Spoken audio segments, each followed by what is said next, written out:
Now that we're an hour late, let's go ahead and play the damn game we're supposed to be reviewing today. Let's go do some hard-ass stages, shall we? I still can't believe I got that. I still cannot believe I got that. Alright, Melty Monster, let's go get some bits so we can access the stages. If you were going to pick something, what would you pick, Savanam? You don't have to answer right now. Just think about it. Just think about it. It was absolutely not your fault, you know. This is just a math stream, though. Oh, I could see why they farm bits on this one. The current ceiling, do you really want to know where the current ceiling is, Micromano? Because I can tell you that right now, because the manual double-checking isn't going to change that. Can anybody guess? For those of you not aware, the old ceiling was 607. 4 Heroes of Light. Oh my god. Okay. Oh,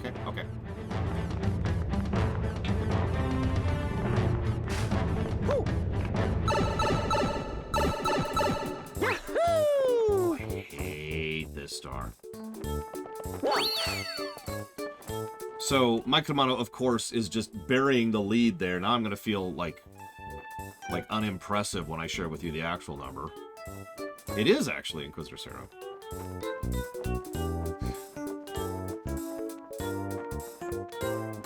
I don't think it's going to change. The current score for StarCraft 2 is 1054.54. And what's really, really funny about that is Savacom and I have both manually, like, double and triple checked that. It really is just that much of an outlier that it absolutely destroys the entire rest of the curve.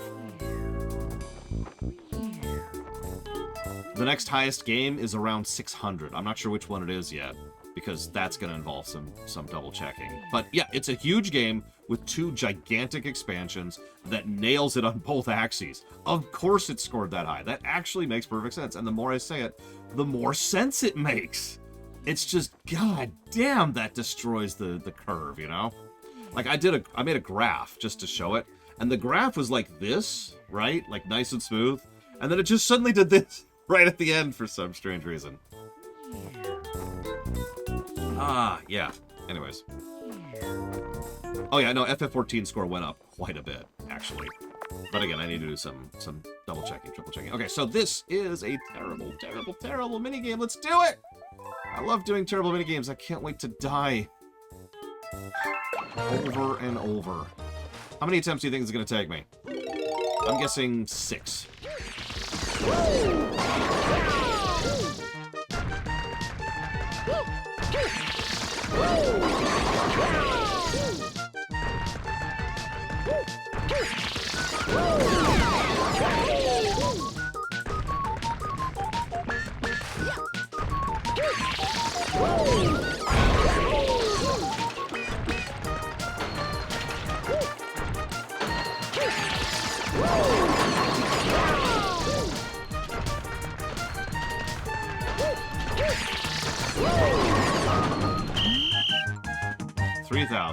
That's one failure.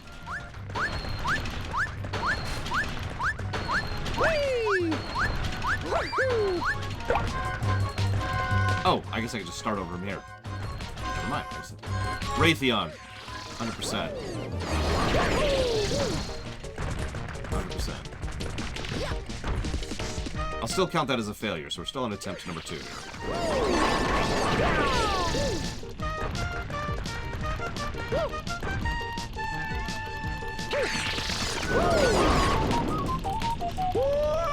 That was the second failure. God, I hate this minigame so much.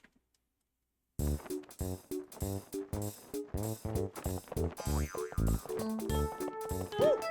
well, I guess I should talk to the guy. I'm ready, Ross. I'm ready. Hit me, Ross. I guess there's no timer for this.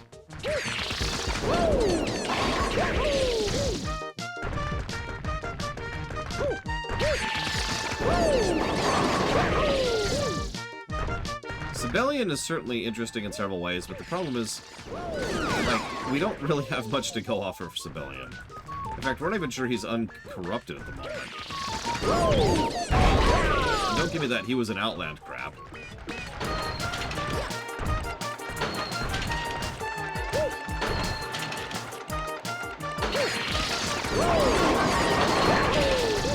Listen, Inquisitor Sarah. You can always give the advice, and I can always tell you to piss off! Or, I mean... But, I mean, advice given is not necessarily advice taken. You know? Unlike some people, I actually understand the difference between the two things.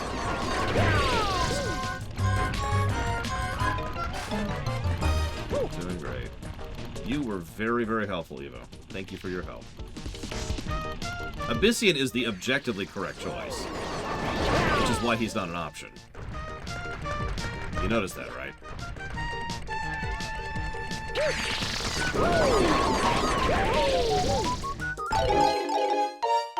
Three tries.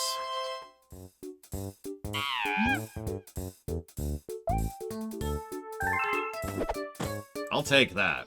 3 tries is actually really good for that stupid minigame. Not that I'm good at video games. I'm just so good, you guys! Alright, how evil, awful, prejudiced, vitriolic can a character be and still be a satisfying character redemption arc? It depends, Federation Builder. But you used Umbrage as a specific example. So, obviously what you're asking is, does the concept of irredeemable exist? Now, we're talking in fiction. Let's get that in place here, because that's actually really important. So, in the realm of fiction, I personally don't think there is such a thing as irredeemable unless the writer says there is, if that makes any sense. Or, put differently, I don't have a concept of irredeemable, but they do. So, a sufficient amount of time and effort and work on being put in behalf of a character, or however much of the time is necessary to do it, yeah, no, redemption. Now, all of that's within the realm of the hypothetical, because the overwhelming majority of characters in fiction that have redemption arcs don't have redemption arcs.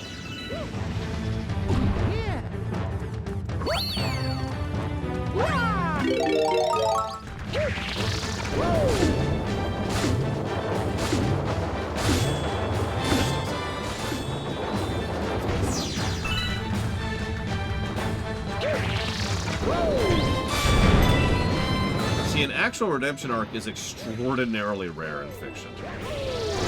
Most of the time when they say redemption arc, what they actually mean is, you know, I'm better now and I'm dead. The error example of that probably being Vader, right? Vader's like, oh man, but I'm better, I'm dead. And yeah, exactly. Most redemption arcs are more about rescuing someone from something that they didn't really do. We were talking about that in StarCraft. And... oh my god. Oh my god. Oh my god. And we still died of it. That's actually okay. 62. Go ahead, Samika. Go ahead. Thank you for asking first. Yeah, redemption equals death. But no, like, in StarCraft and Warcraft and Star Wars, most of the time redemption means rescuing them from the dark side, which is an external force that's influencing the character. Which isn't redemption. There's no redemption there, right?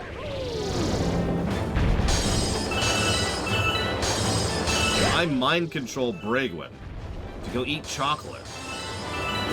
And then I try to redeem her from the eating chocolate side of the force. I've already failed at my task because she never ate chocolate, right? Now, there's still the possibility she feels bad about the fact that chocolate was eaten in her body. But there's no redemption there, right? No thoughts on it, Rain 36. Tropes are tropes. An example of a good redemption arc.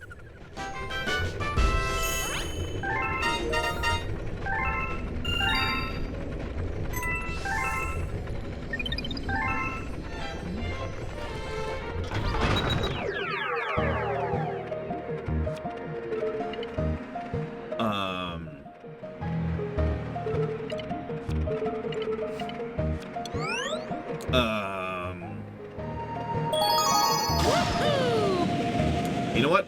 Logain. Thank you, Lord Harriman. I'm just sitting here, like, stalling. I agree with Logain. Logain is a good redemption arc. Especially having seen it across Inquisition and 2 now.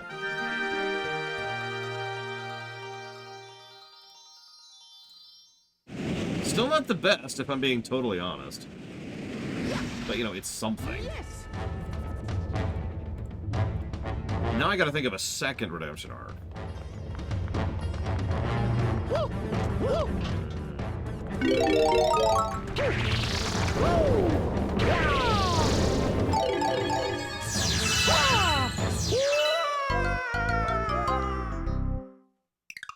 See, I don't even know who that is, even. I'm told Vegeta is a really good redemption arc, too. I have no information on the matter, though, so I can't speak to that.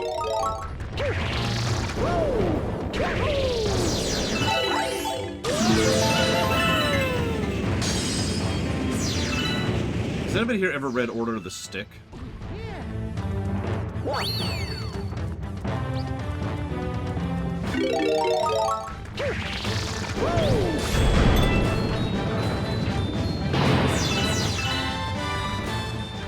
Order of the Stick is a webcomic, although I have all their physical copies. The reason I bring up Order of the Stick, this is a very minor spoiler, but I'm going to avoid names to avoid spoiling. There is a character in Order of the Stick who, shall we say, attempts a redemption arc very, very badly.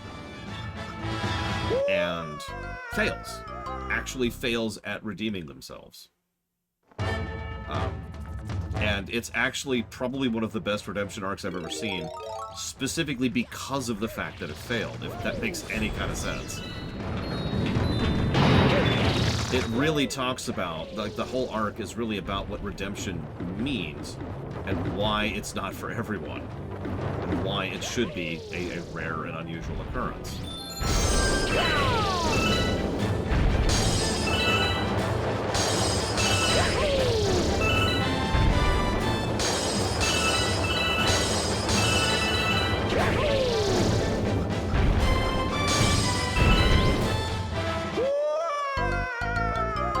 Oh, and consequently, I'm with Savicom, Blade Fall, sorry. Like, we actually had a fairly lengthy discussion about Cecil, and why he either shouldn't have a redemption arc, or should have a redemption arc. One of the freaking two, because neither are true in canon FF4.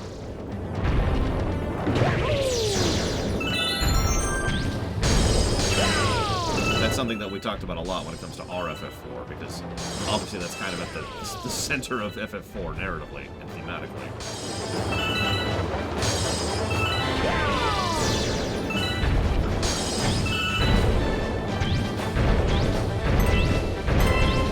Wait 1 second, Junkie Rush. This is so hard to control. Thank you very, very, very much for the sub. Always appreciate it. If you give me 1 moment, I will jot that down. If I can get to the point where jotting down actually happens.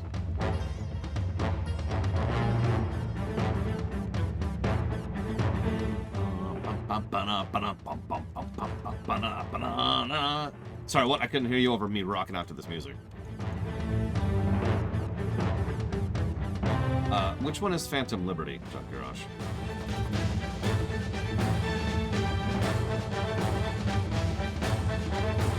Yeah, I know it's Cyberpunk. Is it the show or the game?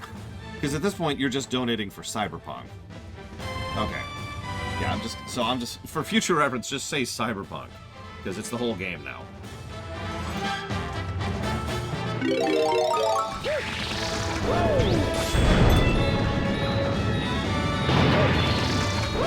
there was a popular consensus to just kind of replay the whole game because the fundamentals of the gameplay are so changed that it warrants an audit. Not something I'm super happy about. I'm not gonna lie to you, but it's okay. We'll get there someday. Maybe. No promises.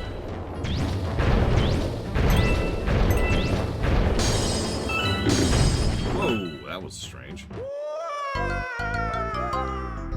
Up to 191. It's okay, we've got some lives to throw at this.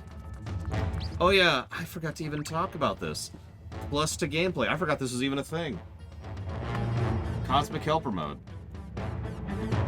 Thank you, game, for reminding me that that exists. I've been playing too well at this game. I haven't run into this yet. Yes, that's bragging. No, I don't care.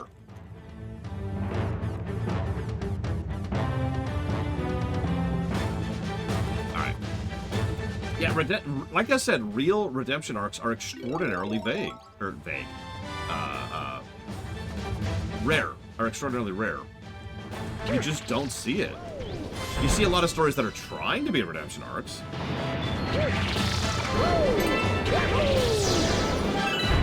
Now, I would be remiss if I did not mention Grom Hellscream.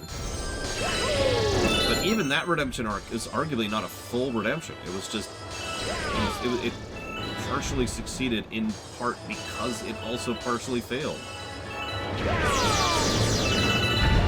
And that's part of why it worked.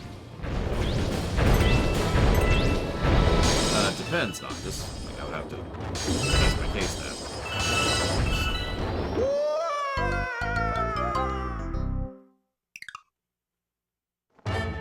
Yes, Little Billy.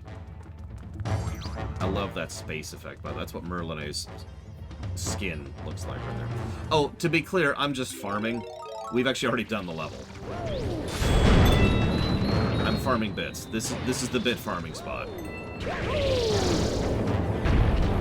We're just kind of chatting about redemption here. I mean, I guess it's hard to tell because we've been just chatting about all sorts of random stuff here. That's why I'm trying to get as many of these crystals as possible as I go. Time to mix drinks and change lives. And then get on the evacuation ship.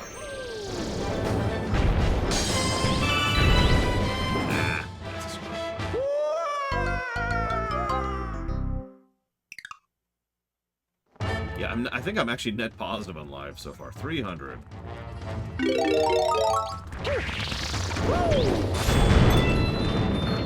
So, the game's not getting a negative for the grind here because I'm playing on an emulator. And I know you're sick of hearing me say that. The problem is that what's supposed to be happening, and I was doing this the entire playthrough of Galaxy 1. Remember how during Galaxy 1, we had tons and tons of bits? Way more than we needed, like, at every stage of the game? That's because one of the things you just kind of idly do while you're playing the game is you kind of waggle the Wiimote around. And in so doing, you just kind of gather the bits in the background. I can't just idly waggle the Wiimote while playing the game, because the Wiimote is the right analog. I have to essentially stop playing the game to do that, right? So, I am hundreds and hundreds of bits shorter than what I should be at. So we're trying to make up for it right now. The game is designed to feed bits into you pretty regularly. But it requires that stupid motion controls. Whoops, that was just me hitting the wrong button.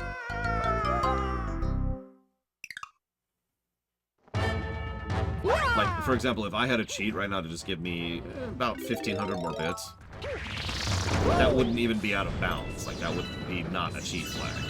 That would just be making up for the emulator flag. And I know what you're thinking. At this point, you're having so many issues with the emulator. Why don't you just play the game on the Wii? You have the Wii hooked up. Yeah, but I'd still rather avoid the literal physical pain of playing this game on the Wii, if that's okay with you. Because you have to remember, the Wii version has the waggle.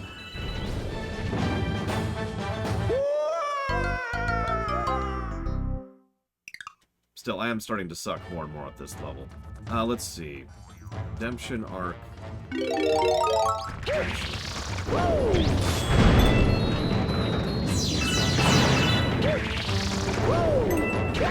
I mean, I guess Silver counts as a terrible redemption arc.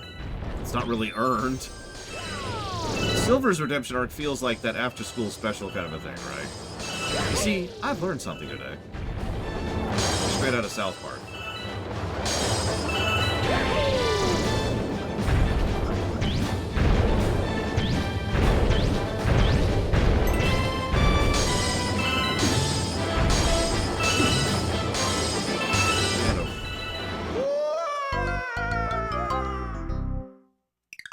No, that's the problem, Sarah. If you really think about it, there just are not a lot of redemption arcs in fiction.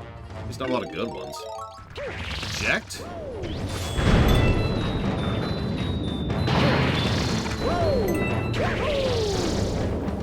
You know, Vader is not a redemption arc.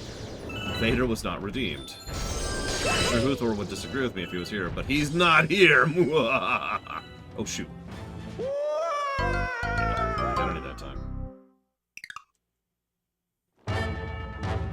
ironically, if I had a second player. Actually, Glimmer's a pretty good example. I like that one. The downside with Starlight Glimmer's arc, there is a downside, but it's kind of a small asterisk, is that she was completely redeemed in one episode because they didn't think the show was getting renewed.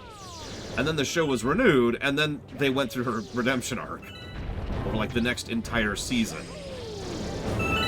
So, she does have a full redemption arc, it's just... the writers kind of screwed that up a little bit. It's like this weird jump in the wall, or in the range there, or whatever you call that.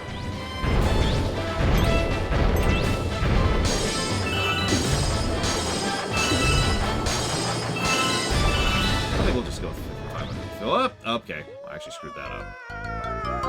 Construct a redemption arc in the Mario setting.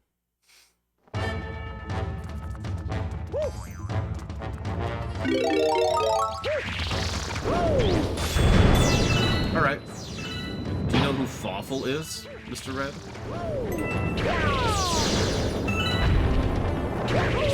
You don't. What's wrong with you, man? Get out of my channel. We don't like your kind around here.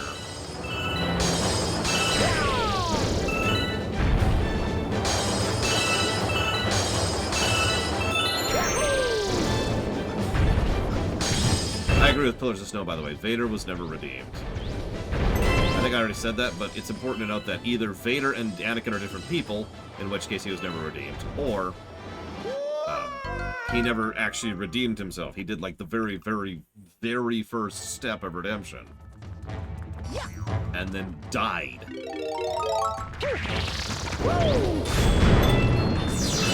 So, you know, that's not really much of a redemption.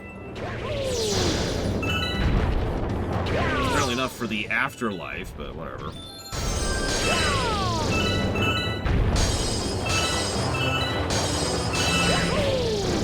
Oh, speaking of Star Wars and unearned redemptions, Jason Solo. I hate that. I hate that redemption, which I hesitate to even call that.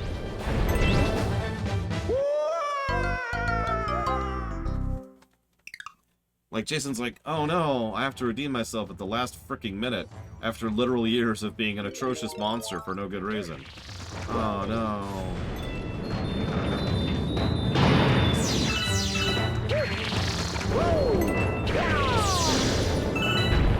Ben Solo?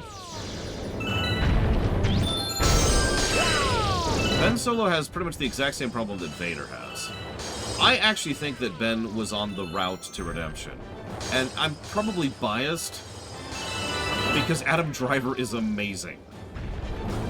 He is a legitimately fantastic actor who honestly sells so much of his character. So you feel that he wants to redeem himself. You feel that he has started that path. And then they kill him. No, absolutely. The only reason Kylo Ren is an interesting character is because he was played by Adam Driver. I've said that for years. I've said that since Episode 7 first came out.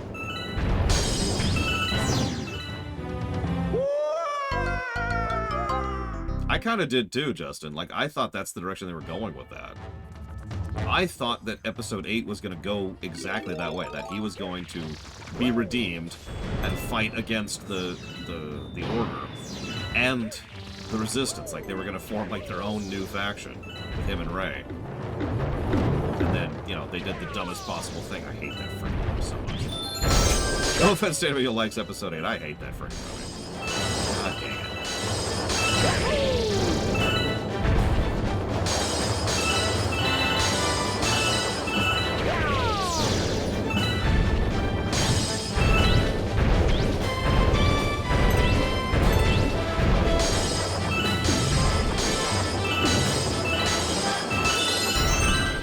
Oh, shoot. I was about to actually go for it, so I was actually a screw up. Aw, see you around, Devo.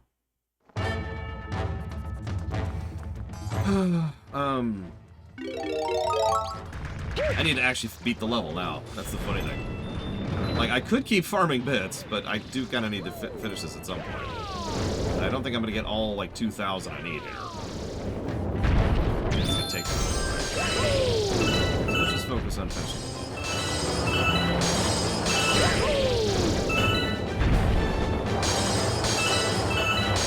this day, to this very day, the first and last time I've ever been cussed out in a theater was during The Last Jedi.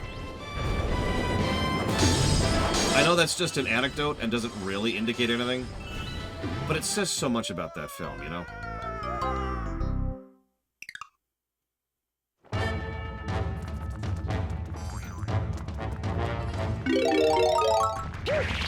Yeah, I actually got cussed out during my theatrical showing of that. There was a moment, I'm not going to say the moment, where I actually audibly, like, had a reaction. I said, oh my god. And I didn't mean to, it just slipped out. And someone told me to shut the F up. 2 rows in front of me. Turned around and glared at me for it. I was so mad about that. In fact, I was so mad about that when my sister tried to defend that guy in the car trip home, we had to stop talking about that because we started to get heated.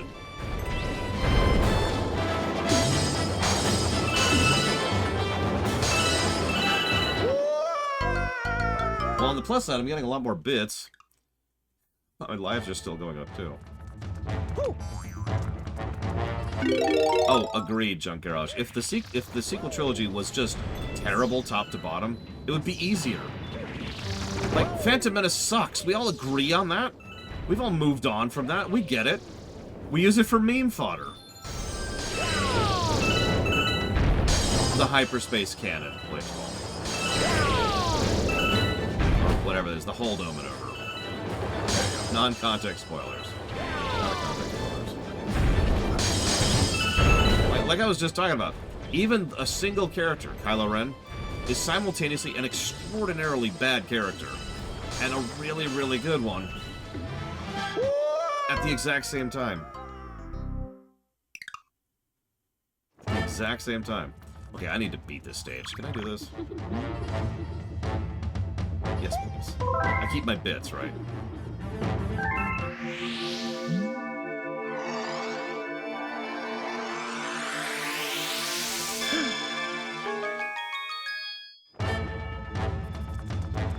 Okay, I better keep my bits.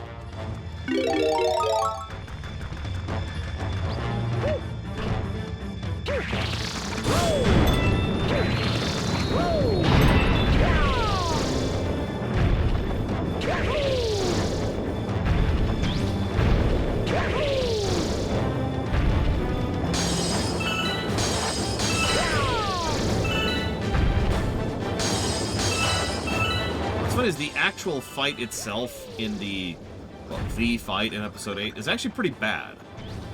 But the lead up to it is kind of great. And, I mean, that's just Episode 8 in a nutshell, isn't it? It is just as good as it is bad.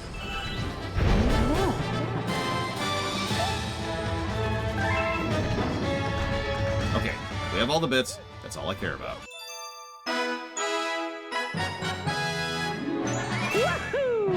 That's all I care about.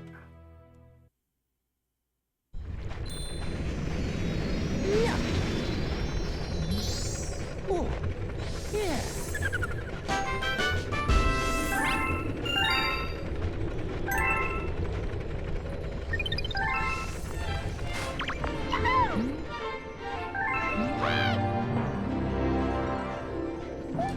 Alphino. I don't know if Alphino qualifies for a redemption arc. I get where you're going with that. I do. But, like, it feels weird to call that a redemption arc, you know?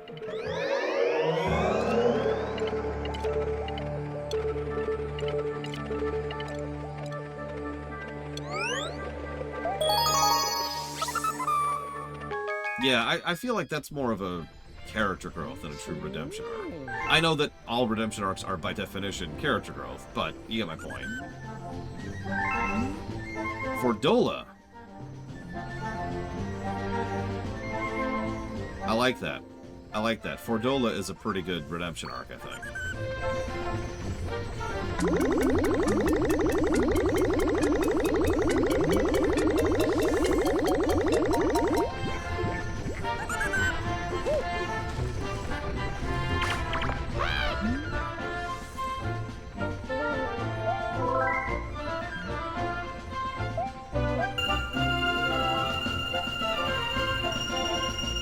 yeah, the interest you get from these is pathetic, by the way. It's not even worth keeping them in the bank for that.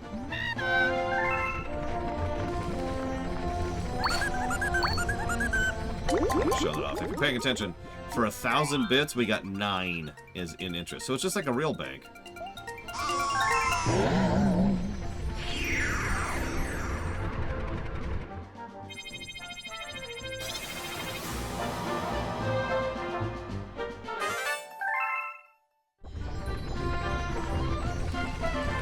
I think it's actually completely linear, Blade to Ball.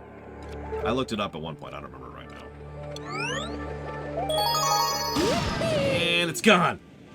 Hang on, let me transfer some money in from over your account. But get it to work for you, and it's gone. This line is for paying customers only. Please get back to the back of the line. It's real time, Blitchel.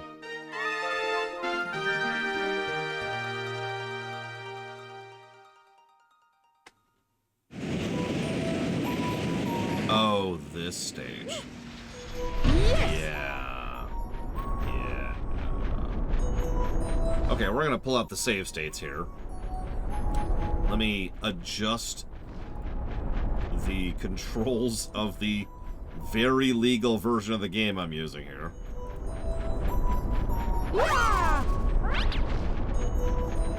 Okay. Got presets, for God's sakes. Let's do it. I mean, banks are bad, although banks shouldn't be bad, so make that what you will. My opinion. I mean, I own this game. I can prove that pretty easily. Game? Game? Okay, okay. Game? Game? Cool. Okay, so that's not what I wanted.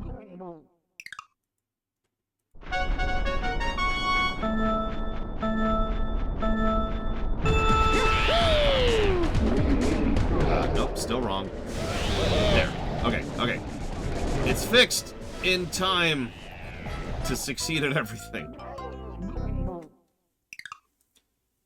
I mean, this is going to sound strange, Pillars of Snow. I agree with the concept of banks. Like, philosophically, I agree that banks should exist, you know? But I also think that banks are terrible. I need you to go a lot more down than that. Like, a lot more down? What the crap? Why is this not working all of a sudden?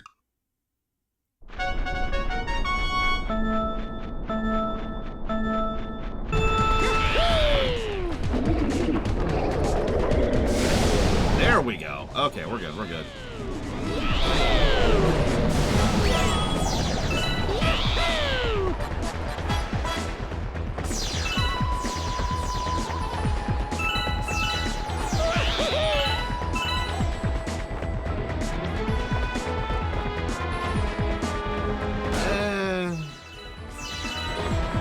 Gaius has a I was rewritten as a character. That's what Gaius has.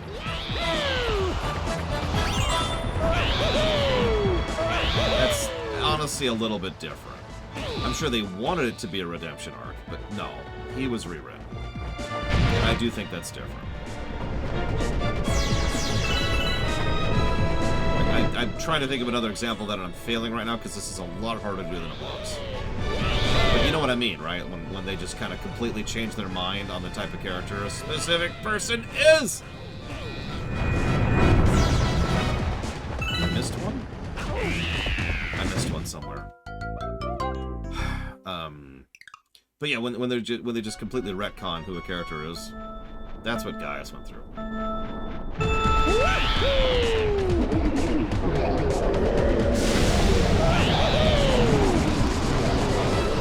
if I can find the one I missed. Probably on this section right here. What do you think? Probably like over here. Yep, there it is. There it is. Back over. Back over. Back over. Back over. Oh god, oh god, oh god, oh god. Sure, I'll take that.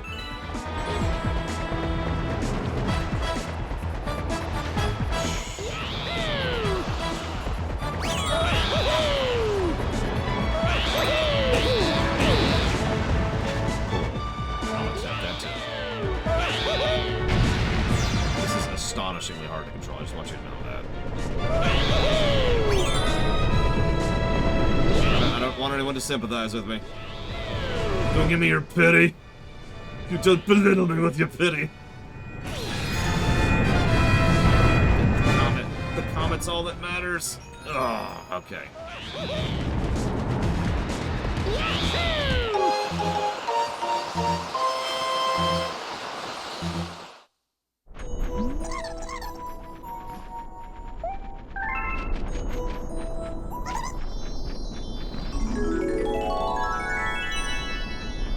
So anyways, let's fix the controls again.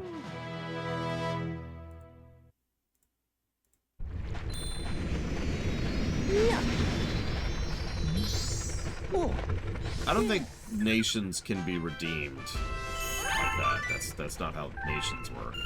My opinion.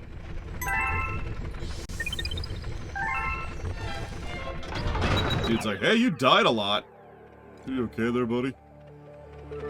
Yeah, there's still a comet star for that. So what do we need for the last one? 1,800. We need 1,100 more bits. That is a lot. So let's do one of the hardest stages in the game.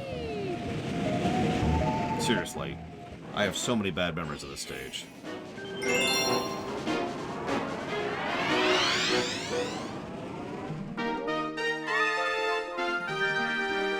I believe we need coins. Why can't a nation be redeemed? Well, you see Loke, and I just shoot Loke, like, right in the face. And Loke, like, goes flying backwards, slow motion style, obviously. And it's just like, oh, like, there's that expression as he sees the gun pull up, and that's the last thing he sees. But it's okay, because I give to charity, so it's cool.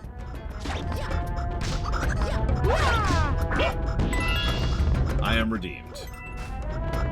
Any questions?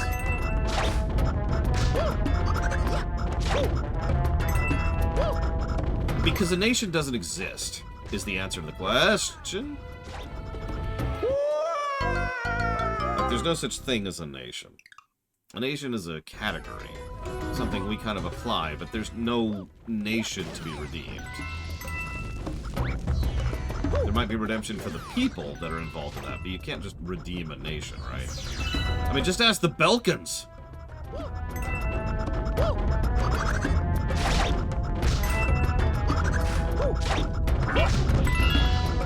In a non-joking kind of an answer, some people would say that Japan and Germany have redeemed themselves, for example, but that's a bit disingenuous, I think, and doesn't really get across the significance of the situation. Especially since most of the people involved in trying to turn around those countries into something other than what they were aren't the people who made them what they were. No redemption. It's the same general problem that we've been talking about. If an external power does something, and then someone else moves in to try and fix it, they're not redeemed. Right?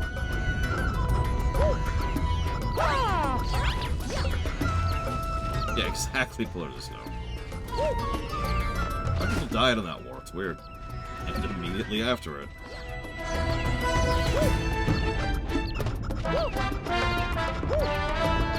Anyways.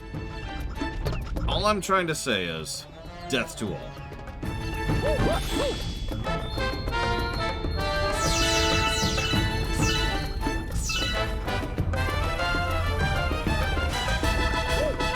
I think it's coins. I think I should Google this before I spend more effort trying to get all these freaking coins. I swear it's coins. I hate doing it every time I do it.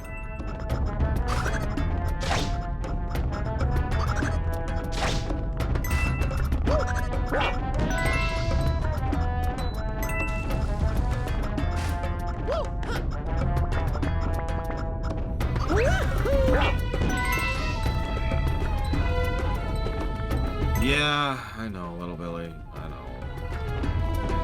Only player 2 existed. Alas. There is no Luigi. There's only the Mario. Well, I'm dead. Cool. I'm gonna look this up, because I swear I need coins for this, but I don't want to waste too much time here.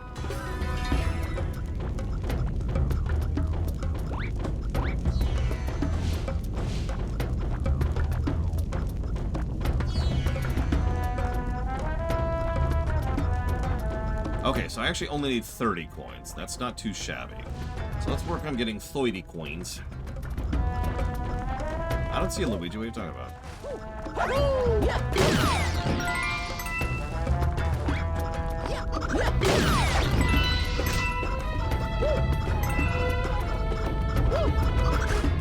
See you around, Federation Builder. Enjoy your lecture. Oh god, ah! No! Or am I? Oh wow, I actually lived. I mean, I planned for that. That was very deliberate. I should get full credit for accomplishing it. 5. Alright, we're getting every single coin in this sequence. Oh my god, and... Ugh, hate everything.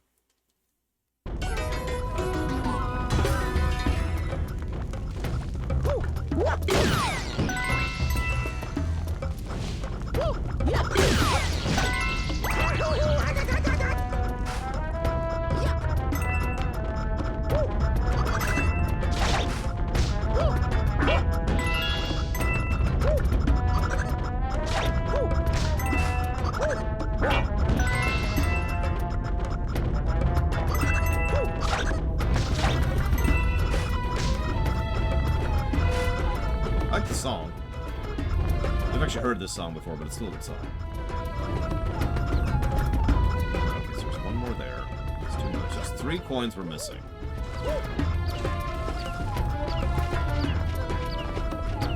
Let's see how many coins there are. See how fastidious about this we really need to be. 3, Justin.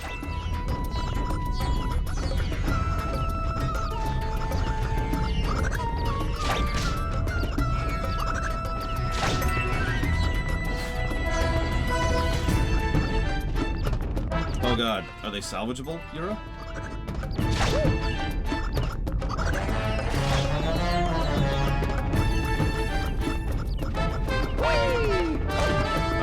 Oh. Ugh. Okay, we're okay, we're okay.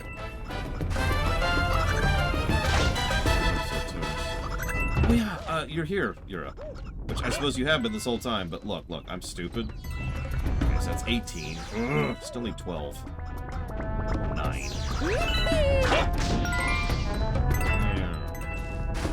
Now I need 10 or 7.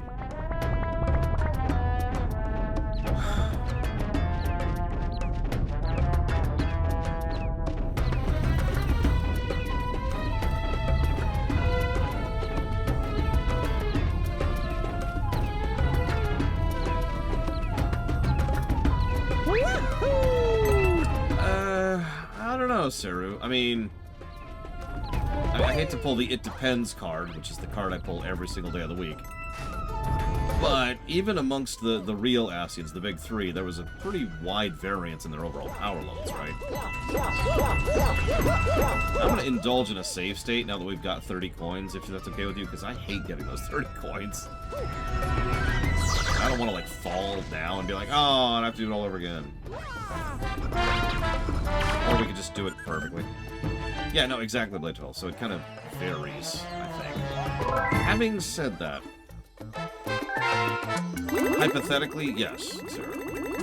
Like, we get the big dude, either the big 2, I would say, involved. And, yeah, I could see Ganon becoming a Godzilla threshold. Or, I'm sorry, I'm saying that wrong.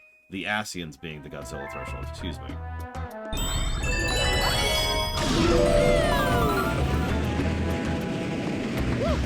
But we did it! We don't have to do that. I never have to do that particular thing ever again. Looking forward to never doing that. Yes, you're up. But can you give me 1 second? Because naturally, I thought I had a moment while you were going and checking your frozen pizzas. And now I'm on, like, this insanity.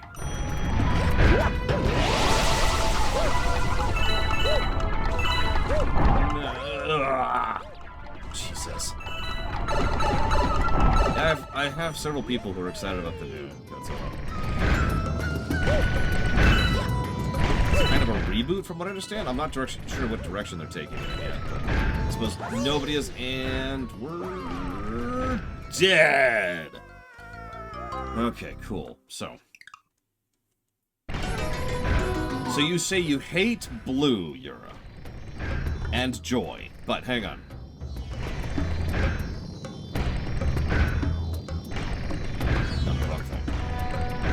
Because what's really funny is I could adjust this extremely easily, right? So, like, if we wanted this to be kind of pink... Whoops, that's the wrong... Oh, my God. Oh, my God. That's not what I meant to do at all. Hang on. Let's fix that. One moment. Wrong thing. Pay no attention.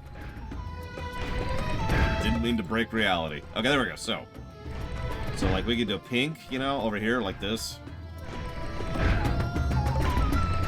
You like pink, right? Let's go over to red, yellow. Like, it's actually really easy to adjust this. There's, like, teal, green, kind of yellowish over there.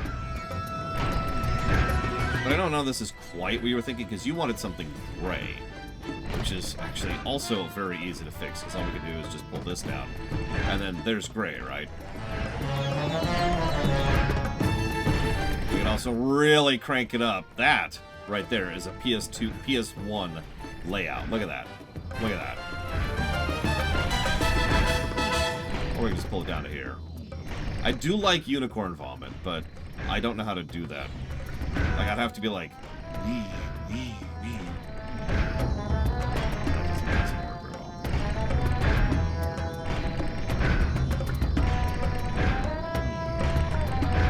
Whoops. Hang on.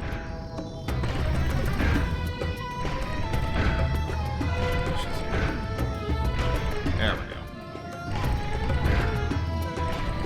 go. Or we could do this. We're just gonna leave this here. Alright, let's go. Let's do it. It suits Mario, don't you think? Right? Like, very colorful.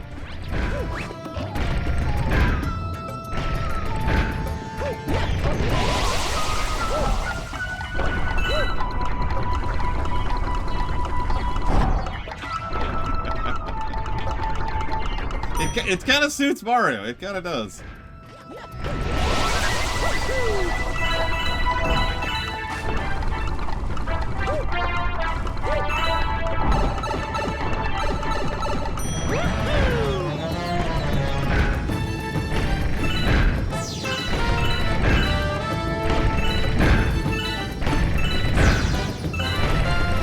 Yeah, nope, I was falling behind. Man, okay. Didn't think I could make that, but I thought I'd try it at least.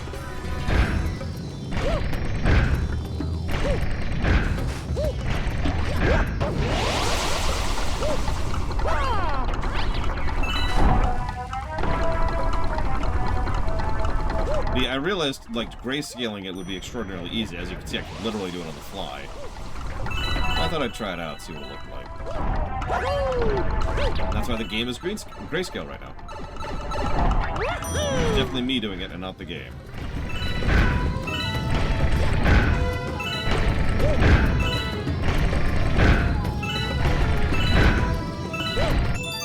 There we go. We can try grayscale for real. Let's see what people think of it. Give me a sec, give me a sec. Yeah. We can mess with all kinds of things, honestly. Oh. Yeah. There we go. Behold, the infinite blackness of my soul. I don't like that. We need to, like, do this, and then, like, this. There we go. There we go. Behold the darkness. The darkness has returned! The void!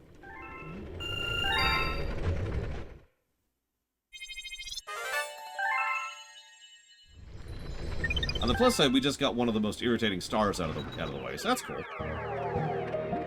Like, that star is no joke. Is this okay? 18. Alright, 18. Let's find that damn comet coin. I gotta remember where that is. Let's figure out where that is real quick.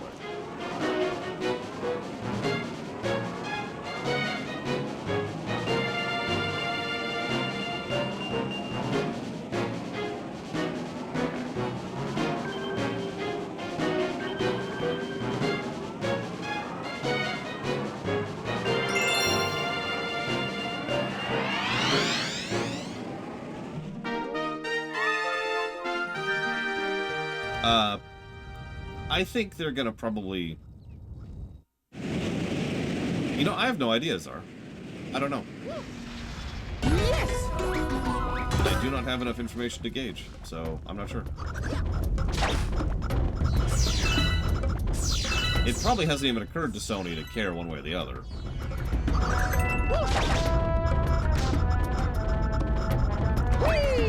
Then again, for some reason, every Spider-Man writer really likes to make Peter Parker suffer.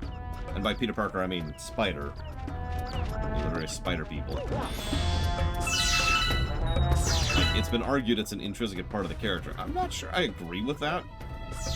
But it is something that's been argued, so...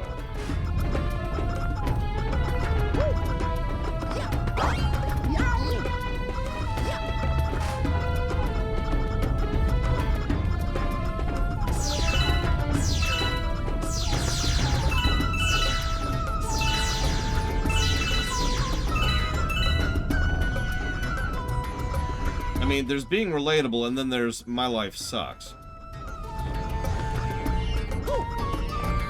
There's a bit of a gap there, I think, you know?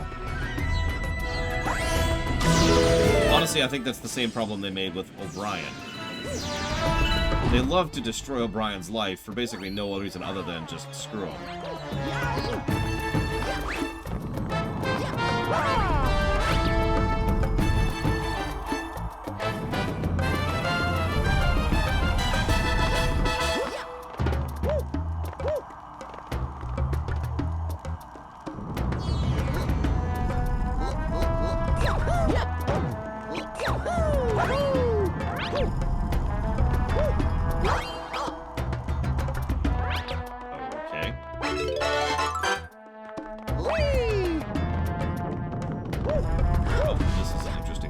Happen.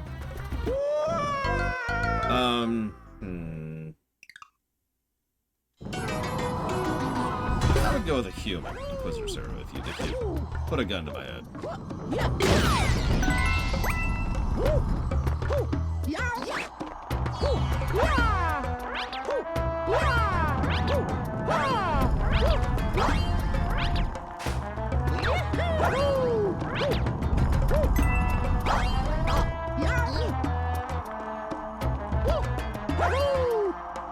Well, that sucked. Yeah, this is about to suck even more. Okay, we're okay.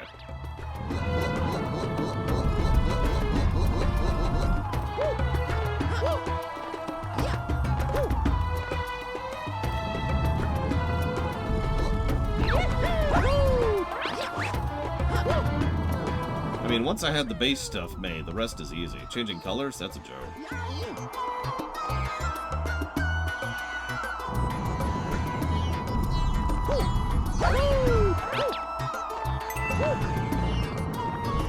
I still find it funny. Like, alright. I spend tons of time and effort manually drawing this thing. Making sure it's the perfect ratio. You know, making sure it fits everything to the pixel. And so I was like, you know, this looks okay, but this other thing you threw together in like 20 seconds looks a lot better. And I'm like, okay. Cool.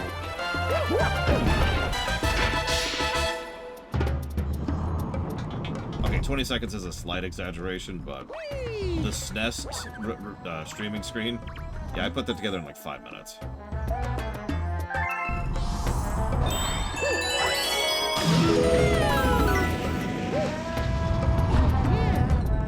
Okay. This looks fun. I was thinking about your soul, Mr. Red, and I was just inspired.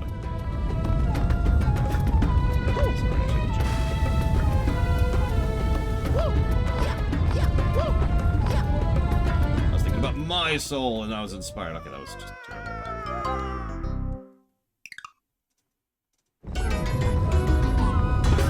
There's the damn thing. Yeah, I think they even have the same face on them. Right. So, one second.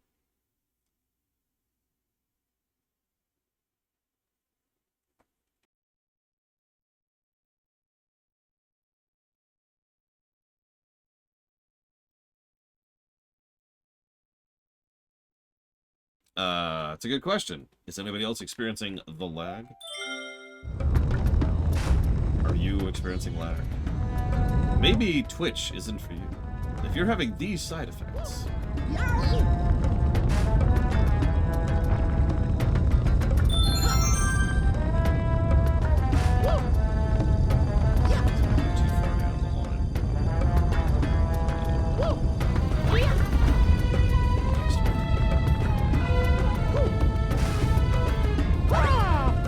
Why aren't you... Mario, you're terrible. Nobody likes you, Mario. Nobody likes you. That's what you deserve, Mario. That's what you deserve. I feel like I would, like, slowly squished him, too.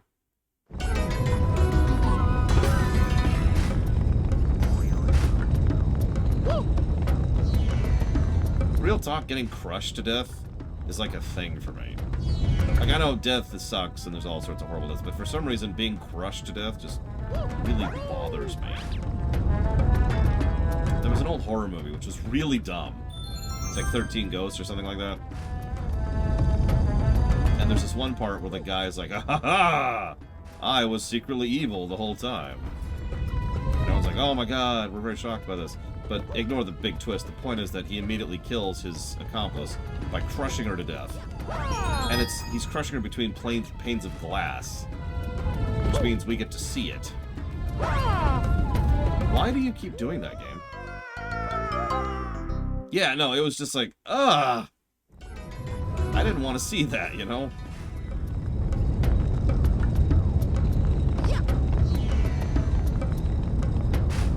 Anyways, horror sucks. And therefore, by logical conclusion, anybody who likes horror also sucks. QED. Clearly nothing good can come out of horror. All in favor.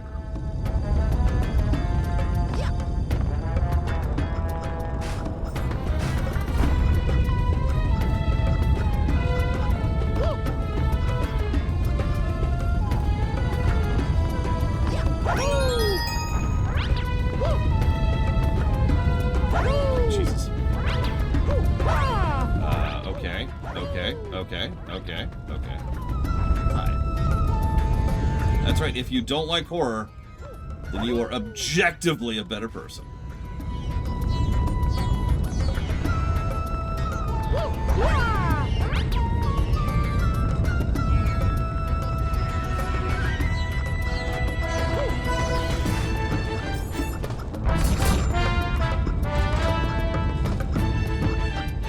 Could be Inquisitor Sarah.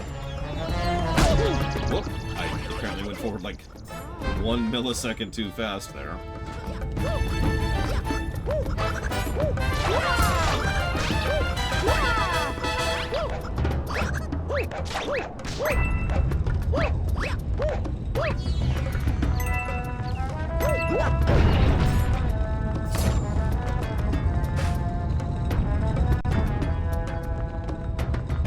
I don't even remember that quest, Mr. Red.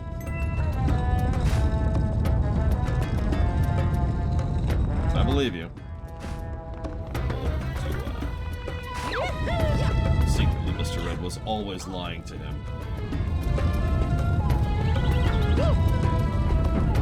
Out of jealousy.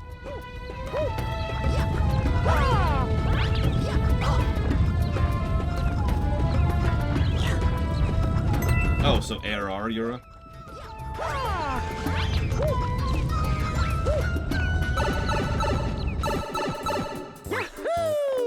Oh, the end of ARR. Yeah.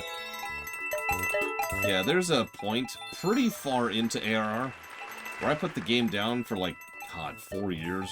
Okay, I think that's an exaggeration, but it was several years. Because I was just like, yeah, I'm good.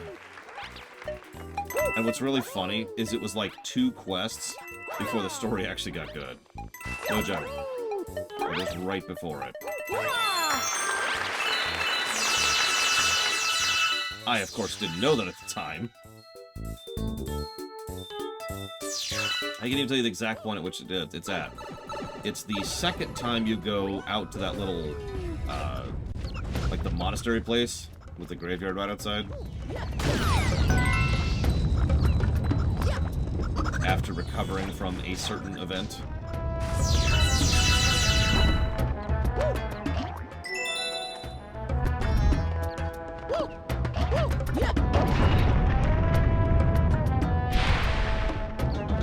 Well, this should be fun.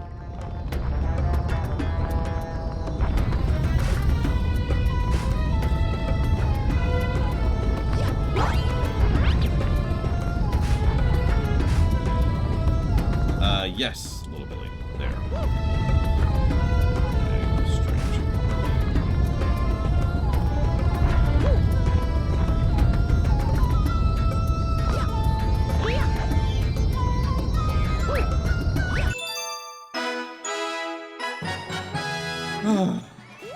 Okay.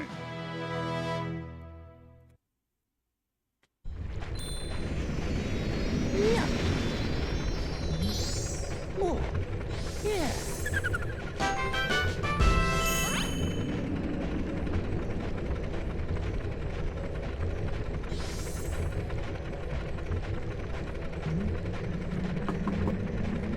No, Brain 36.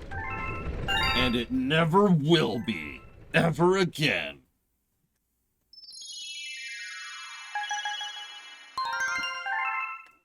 Any questions? I don't care.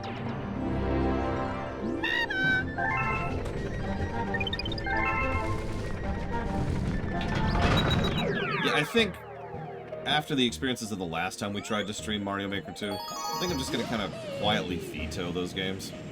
I find them fascinating, and there's a lot of fascinating things to do with them, but I thought a game design stream would be interesting, and I was wrong. Nobody showed up for it. Nobody was talking during it. It was a stream of like 5 people, you know? It was actually pretty bad. I almost put down streaming for a minute because of just how extraordinarily badly that went.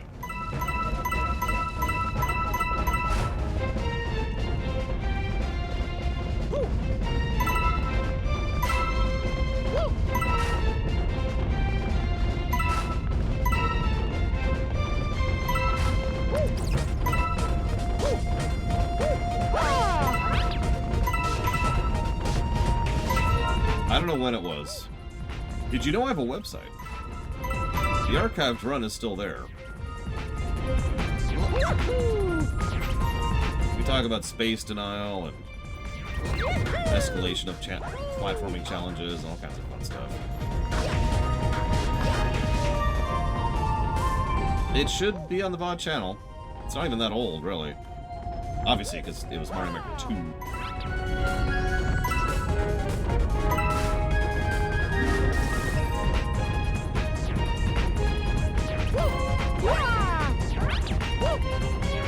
I honestly only remember one person being there. I mean, obviously there were more than one people, but I only remember one person actively engaging in the chat. Might be a better way to phrase that.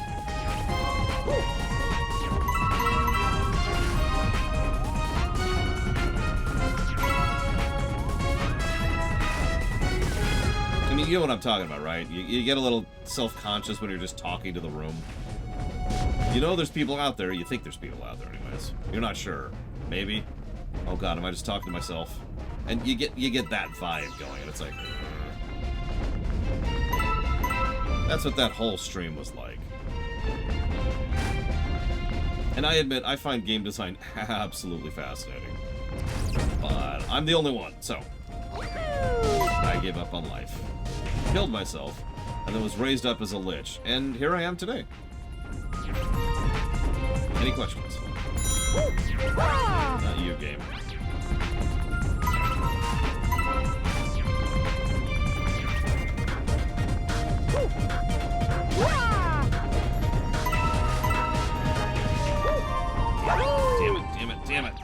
We're okay.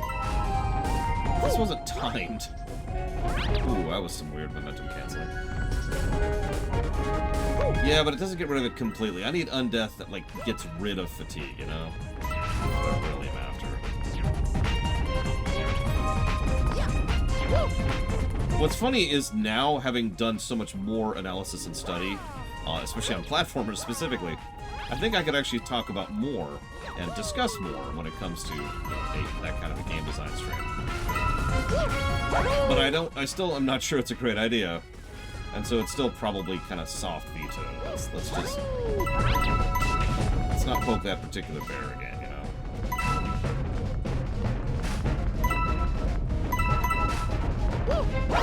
Uh-oh. Oh, that was close.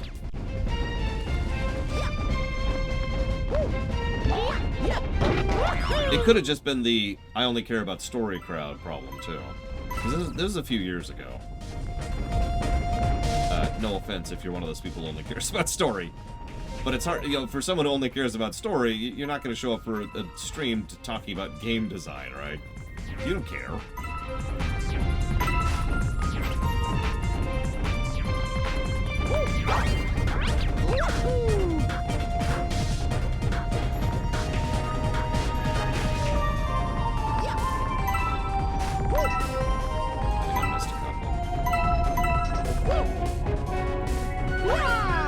Oh, Jesus.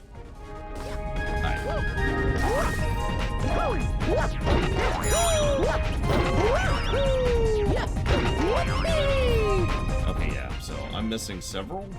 I think I'm missing one here. I'm not even sure where it is, so we're going to keep an eye out. So I missed two earlier. Let's see if we can find those, like, really quick. Quicker than that. Quicker than that. Oh, Jesus. Okay. Where are the two that I'm missing? There's one. I just saw it. I just saw it. That's only one, and I got 30 seconds. I'm in a hurry, game. Could you accommodate me on that, please? Thanks.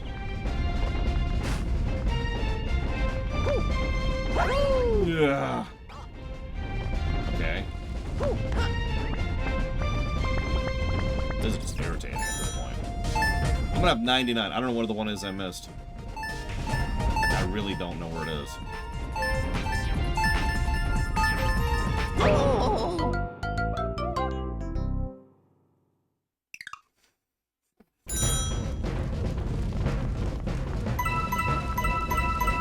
we have to get all of them out of the way. One thing I've noticed, and I really, really mean no insult with this statement, is a lot of people will only watch streams for games they know they like. Not games they think would be interesting, or not games that would make good reviews, just games that they like. And that's honestly a little problematic, because not every game, good game or bad, makes for a good stream, you know?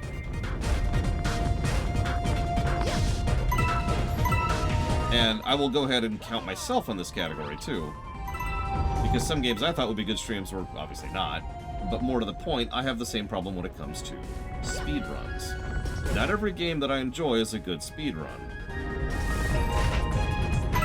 So, when I was a lot younger, 15 years ago at this point, I used to be really picky about which games I'd watch in, you know, speedrunning events. And I'd only watch the ones I knew, and a lot of those were really boring and dumb. And I was like, huh. And later on, when I'm just, you know, pushing my way through the VODs, slow-moding, you know, I would watch all the runs, and games I never even heard of, or games I would never have thought of, or really terrible games, would make for really good runs. I mean, one of the best streams we've ever done is Secret of the Stars. And I'm not being exaggerative about that. That was a fantastic stream. And that is the worst game we've ever reviewed. And even that's not a guarantee, because awful games are not always good streams. We did also stream Star Trek Shattered Universe. That was not great. The Shattered Universe stream was painful.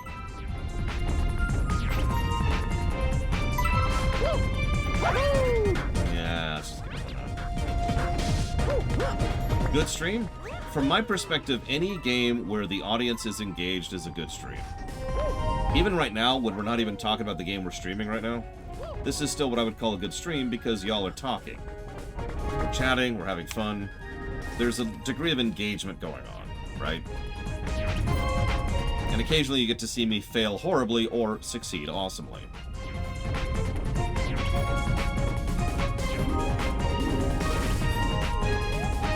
Yeah, the DMC2 stream, I think, was actually a pretty decent stream, personally. Some of it. Watch the highlight reel. It's a good highlight reel. But, like, for example, the DMC1 stream, not so much. The DMC1 did get a net negative score.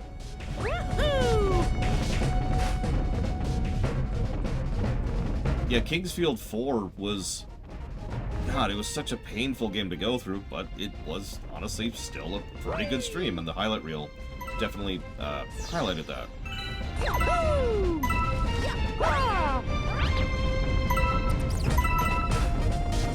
So yeah, no, that's it. It's any game that just kind of nails the engagement factor. I hate to use the word engagement because YouTube and Twitch have kind of destroyed that word's meaning and purpose in life, but I stand by it. If you are engaged in this stream, then I think we're doing something right, you know? If Kingsfield 4 got a lot better when we threw up the G flag, like instantly.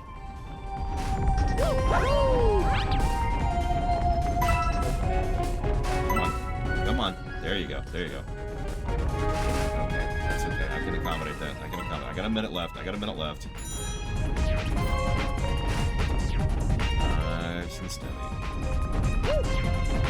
I've also noticed community streams tend to be pretty good.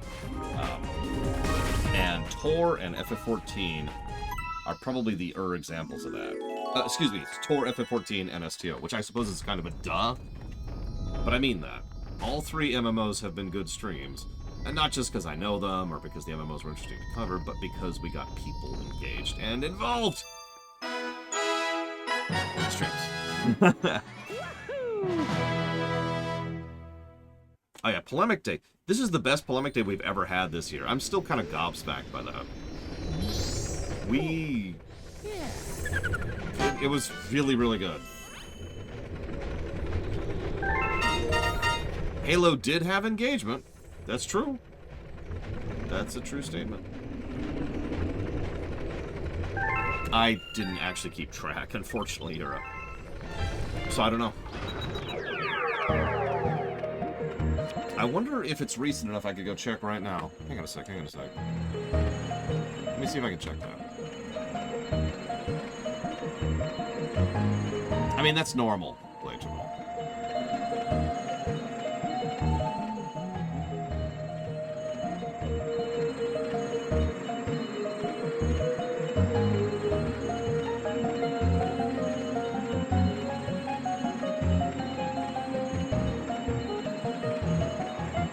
So let's go back to Polemic Day. There it is.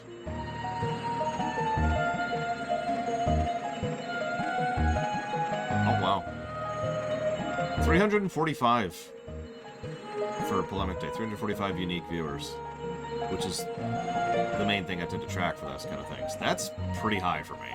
I'm gonna be real.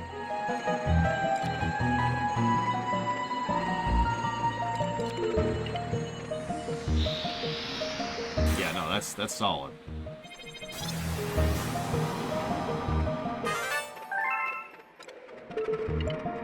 Ah, yes, the throwback galaxy.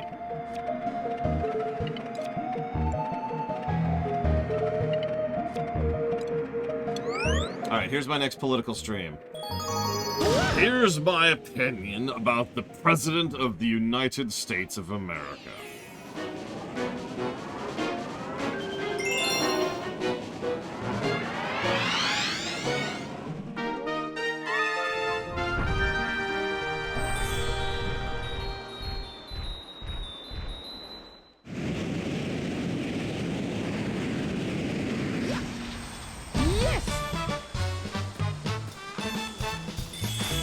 That's definitely the direction we should go with.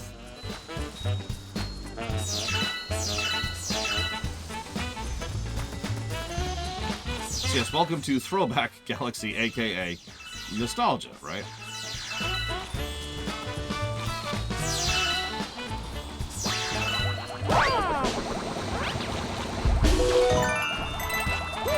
It's okay, we're not gonna check you.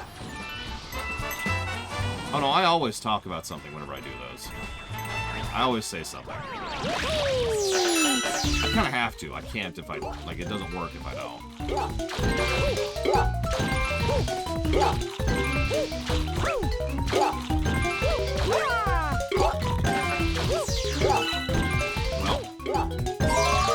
I have no idea, Mr. Red. I mean, they can unlock stuff, and they can buy stuff, but otherwise that's it.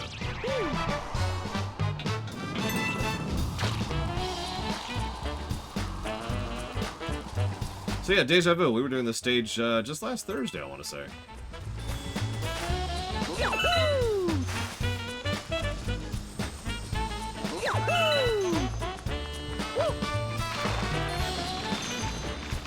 We were playing the DS version, but yes, this is a remake of an N64 stage.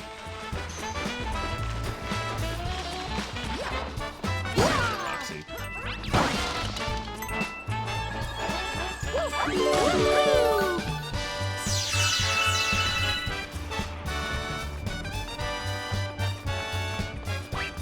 Oh, I caught you, Pillar Snow. We're gonna check you.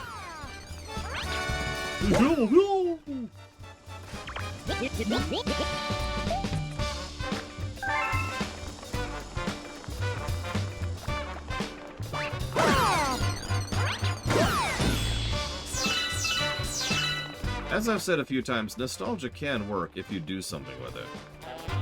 You just can't do member berries. Like, I actually talked about that earlier today. As long as you're not doing member berries, I'm okay with it.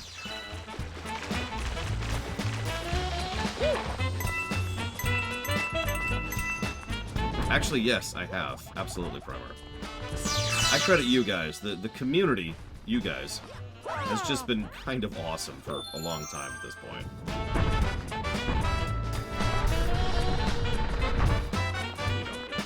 Polemic Day is kind of an expression of that.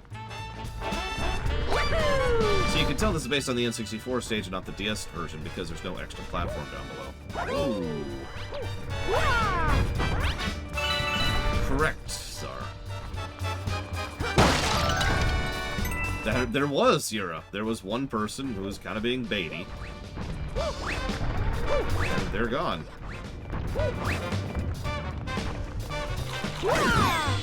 Yeah, occasionally Valerian shows up. I'm not sure. Like, I think he's trying to take over the community. I think they're trying to take over the community. I think that's where it's at.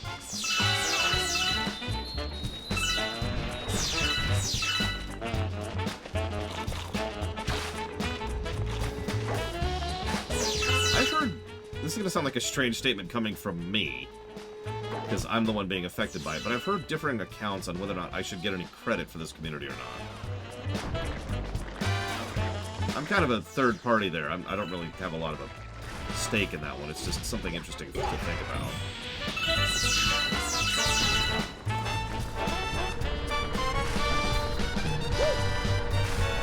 And the thing about that is, it's not really about taking credit for you guys being awesome. That's not really the point, if that makes any sense.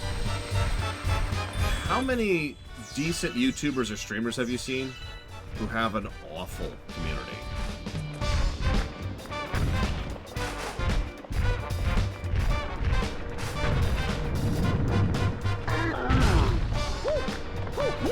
Yeah, no, exactly. Lots, right? Lots and lots.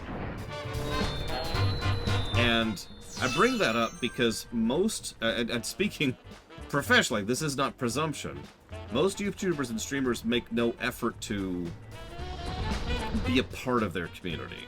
They produce content, and then there's like the community which is separate from them, if that makes any sense, right?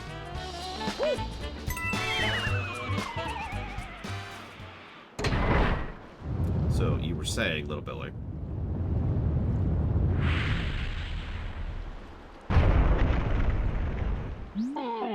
Makes me so mad. We build your houses, your castles, we pave your roads, and still you walk all over us. Do you ever say thank you? No! Well, you're not gonna wipe your feet on me. I think I'll crush you just for fun. Do you have a problem with that? Just try to ground pound the Womp King. We've even got a telegraph this time around. God, he's so much bigger. Yeah, so... I didn't do that on purpose, but you actually have to hit him at his weak point. You can't just hit him anywhere. I gotta answer Disco's extremely political question. That dogs suck and nobody likes them.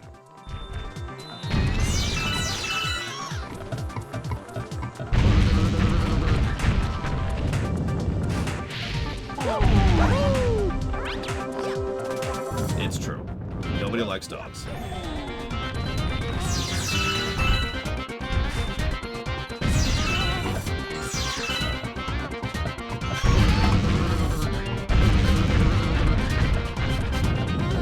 This is what I mean, though. This could have been just a Member Berries level, but instead they bothered to actually remix the boss fight in order to something, you know, fun.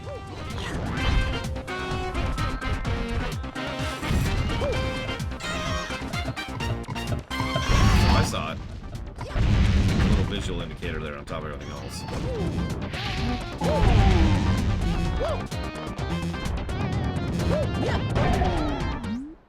Crushed again. Just a stepping stone after all. I won't grovel. But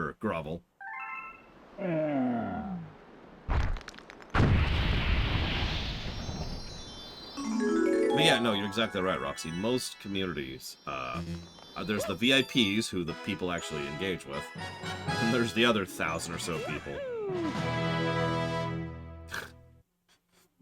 What do y'all think of the new color layout, by the way? Nobody's commented on it. Excuse me. One person has commented on it so far. Yeah. Thank you, GG's. This is the quality feedback I need right here. Should be dog color. But it is! Never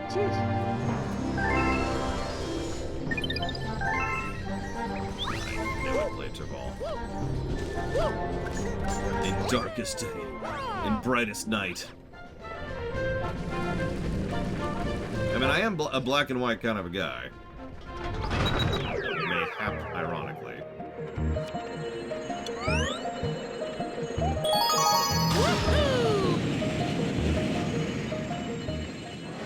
You know what we could also do? We can make it like golden. Hang on, what do we got here? Yeah, sure, we could try gray instead of black. Hang on. Give me a minute. Behold! No, if we shift it to, like, where's a gold? There we go. What do you think?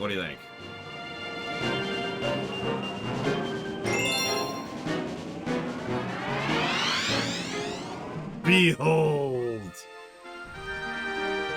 The glory. The gloriousness.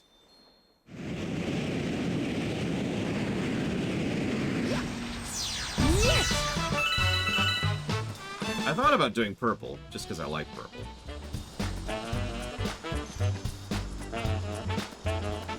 Purple's like right here. Let's go like there. Like that.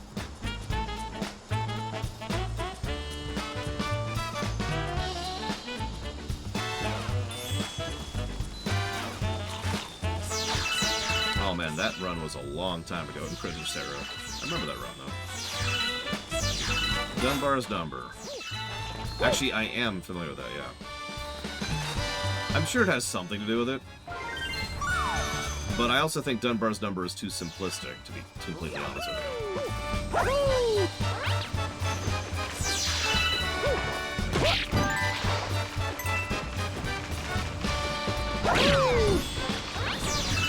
you. Yeah, it needs to be a dark color. It needs to be a dark color to help the text pop. Yeah, so let's not do that. It's pretty, but it doesn't help anything. So let's try a straight up. Hang on, so let's do this really quick. And let's do blood red. Yes, as dark as my soul. Behold the eternal bleakness of my heart.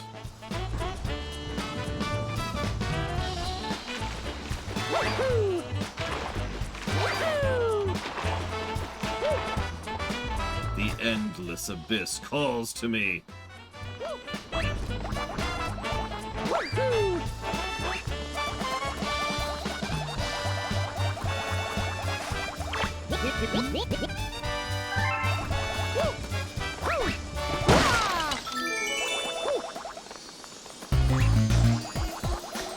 Listen, I just want to be woken up inside, okay? Is that so wrong, Czar?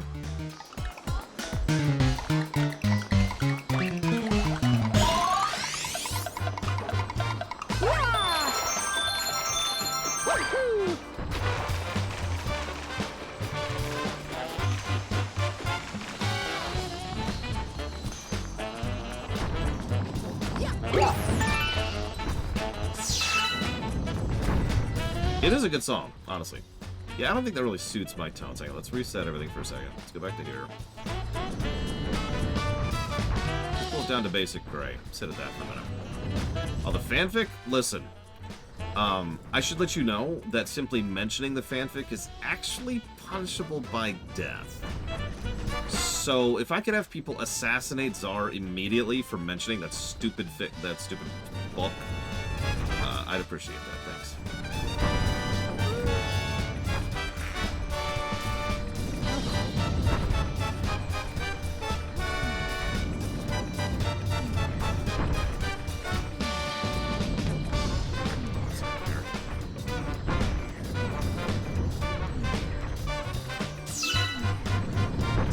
Preferred execution method. Let's go with...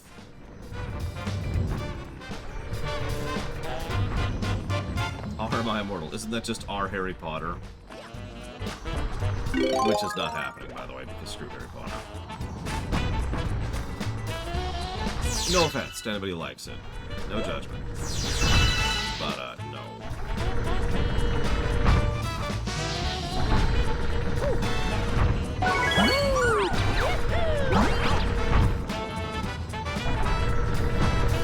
I think someone tried to donate for Shadow the Hedgehog, and I said no. Because I was having trouble getting it on camera.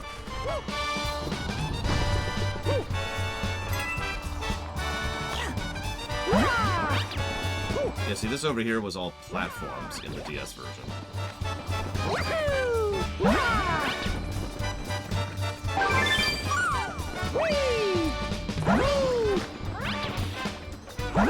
Jesus Christ, game. What was that nonsense?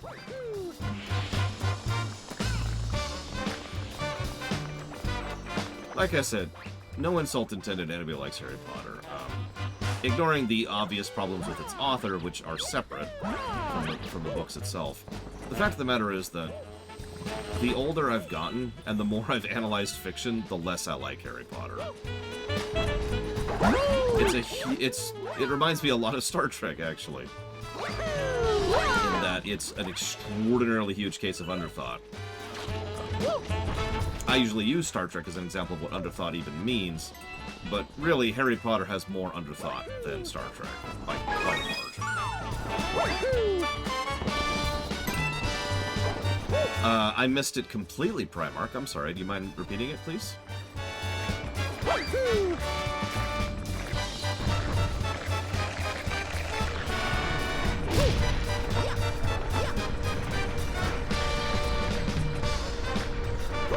Actually, our StarCraft is not only being considered, it's pretty much locked in. StarCraft is something that I know and love very, very well, and ironically have a very easy way of presenting visually, because there's a map editor. So, our StarCraft is pretty much locked in, just like our Warcraft is, for almost the same reasons.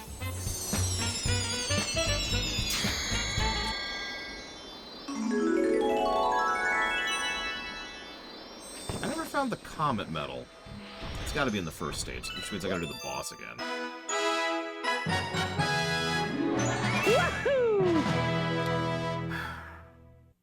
We're leaning primarily on audio drama. I'm going to do some extremely boring and basic visuals, which is just not something I'm happy about, but something I don't have the power to do anything else about, you know?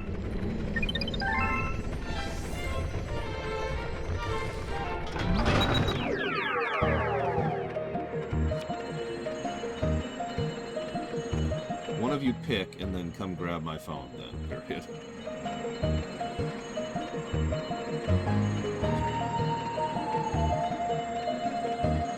Whichever one you guys pick, comma, just come grab my phone when you have decided, period. Less aggressive there. Nothing wrong with that, Sakako. Hills of chocolate, you know? Okay, where the hell is this comment? I actually looked it up, and there's no comment. See, I'm not sure, Lord Harriman. But you're absolutely right, that if I can't do it well, don't do it at all. Which is what I'm going to do.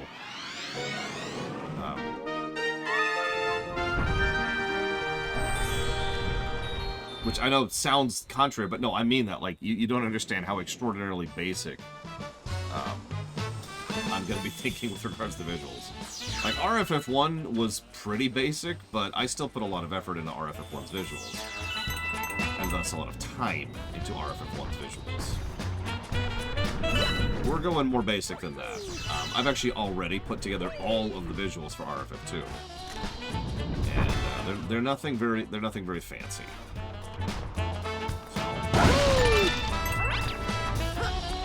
I'm not happy about that, but the harsh reality is that I just do not have the power to do the visuals the way I want to. As soon as we finish the Mario block, do better.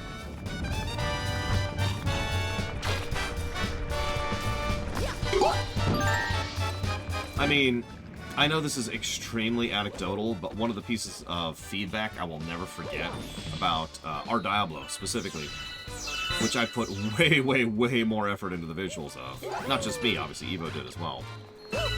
But, like, there's a lot of editing and visual effects, and there's a lot going on in our Diablo visually. It probably doesn't look like it because it looks very basic, but there's a lot going on there, and that took a lot of time and a lot of effort.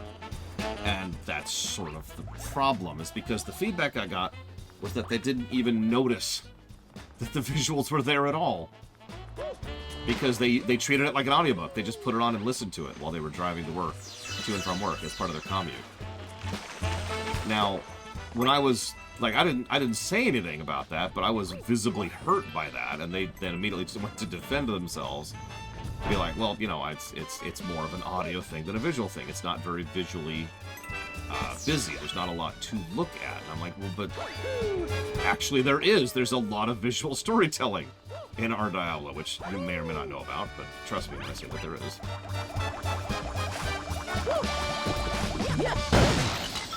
And yeah, there's that's ignoring Evo's incredible artwork. So feedback like that, and that's not the only feedback I've gotten like that, plus the inability to do what I really want to do, you know, full animation, is part of why we're leaning towards just kind of really, really, really pulling back on the visuals. So that, in other words, let me use a direct example. We're probably going to have, like, there'll be a scene where people talk, and there will probably be a slowly panning background shot of the scene, and that's probably it.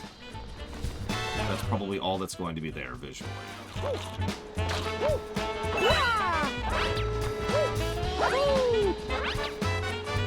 Pretty much, Hira, yeah. Oh, come on! That stupid pillar. Yeah, maybe this guy has something to say. Nope.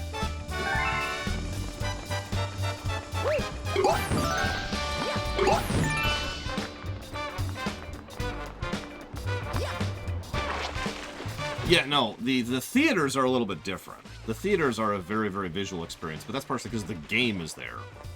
But as anybody who's familiar with the theaters knows, both LTTP for Zelda and Undertale were things that I put a lot of myself into the visual storytelling side of things. Like, even if you took out the dialogue, there is a story being visually presented there.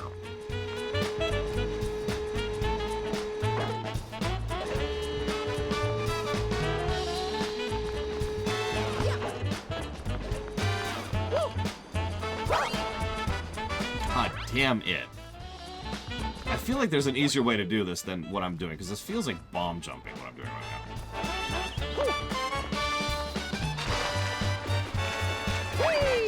Thank you, Sakako. And you're right. It's Undertale. Oh my god, Undertale was so stressful to record. Holy crap.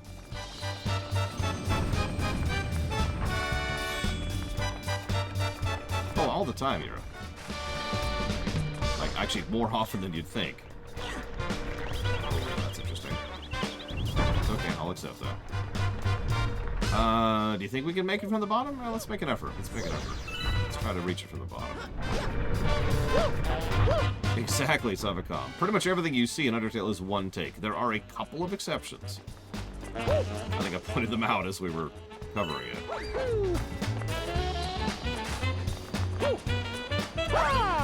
Let me give you just one example of a bit of visual storytelling that happens in our Diablo. Ooh, that's close. Yeah. I'm hitting the lip or something. Nope. There's a point at which a certain character is defeated. Let's use that word. Nice neutral terminology there. To not spoil. And when that character is defeated, upon that character's death, the backdrop slowly... there's like this cloud cover, which slowly fades in. Thank you for the idea, Disco. Which slowly fades in the background. And in the foreground, actually, and it adds another layer to the whole thing. And it stays there for the entire rest of all of the scenes that happen in that area. Little stuff like that. There's a whole lot of little stuff like that, little details like that, everywhere in our Diablo. I mean, how many of you even noticed the fact that the colors of the characters' names actually are another bit of visual storytelling itself, indicative of their relative axis on the four pillars, specifically.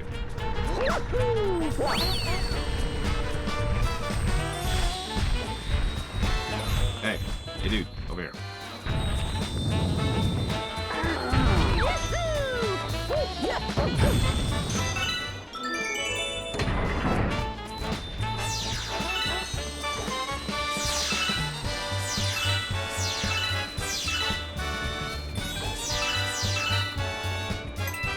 Twitch has been very weird lately, Ira. That might be what's going on there.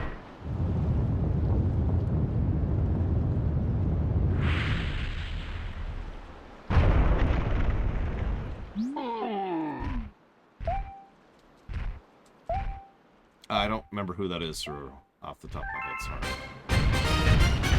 Oh, look, I should probably actually fight the boss I'm about to fight.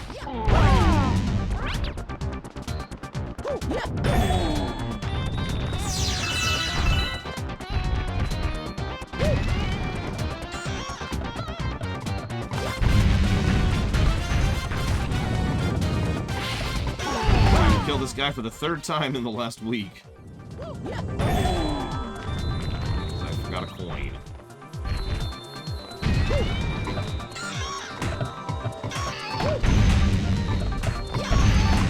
I put it to you this way. What?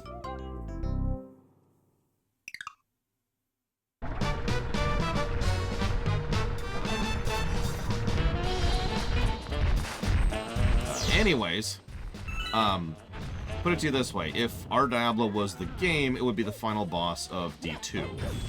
That's who I'm referencing.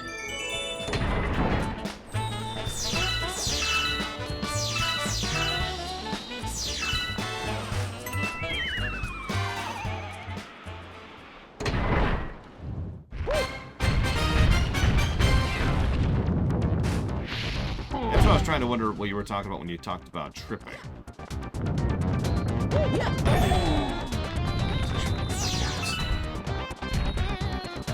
Got it. Can be instantly killed by being too close. I'll have to remember that.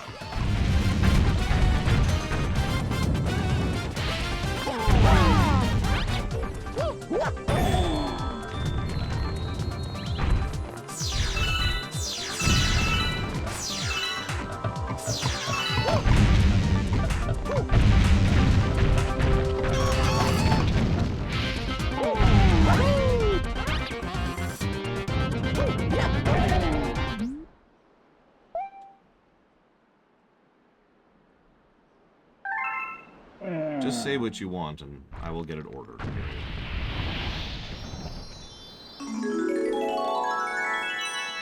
Oh god, you're right. We're just walking all over poor King Womp here.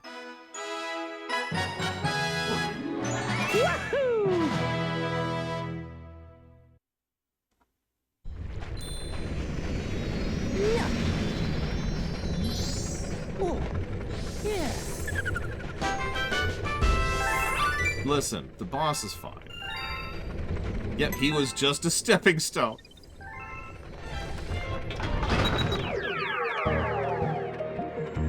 Alright, I have to AFK briefly. Enjoy the amazing music.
World 3?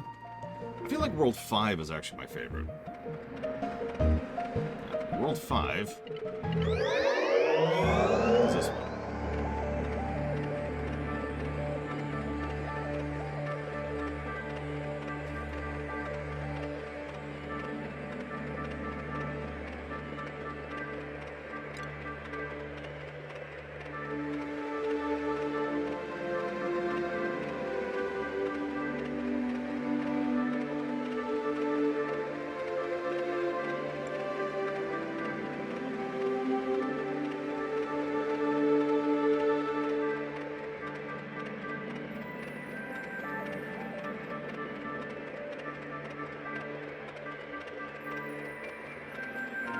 Sorry, 1 second. I'm making dinner happen here. Or at least the beginnings of dinner.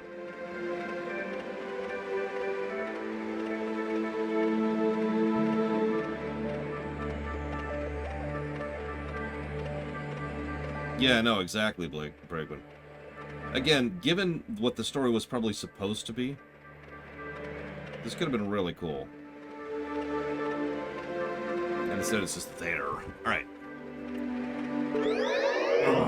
Tonight, it has been requested by my sister that we have sushi. And so sushi she shall have.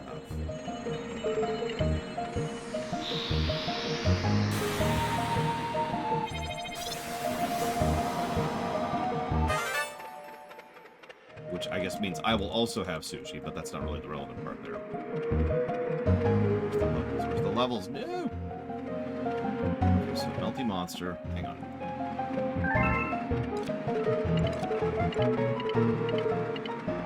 Clockwork Ruins.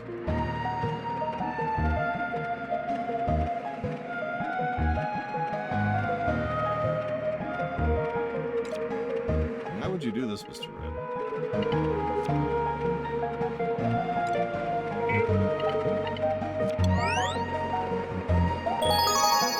Oh god, this one.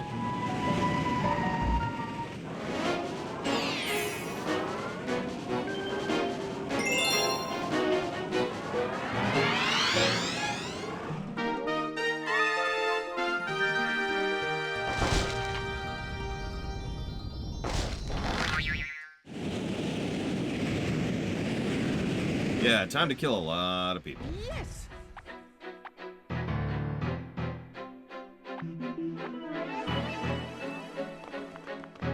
Oh, actually like that idea, Roxy. But of course, being Bowser, he goes absolutely bonkers big with it, right? Hence the Quasar. That's, like, ridiculously huge.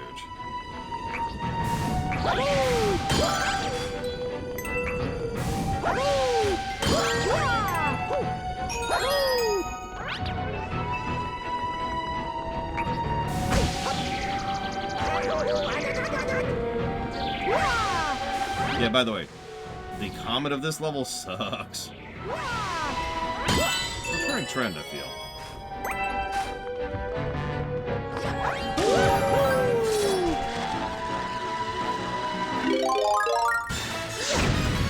I mean, we're at the point now where the game has officially taken off the gloves. And remember, this game started harder than the last game.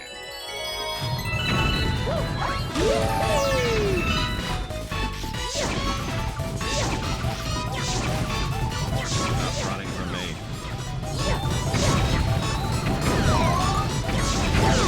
Die like the crabs that you are. Become dinner.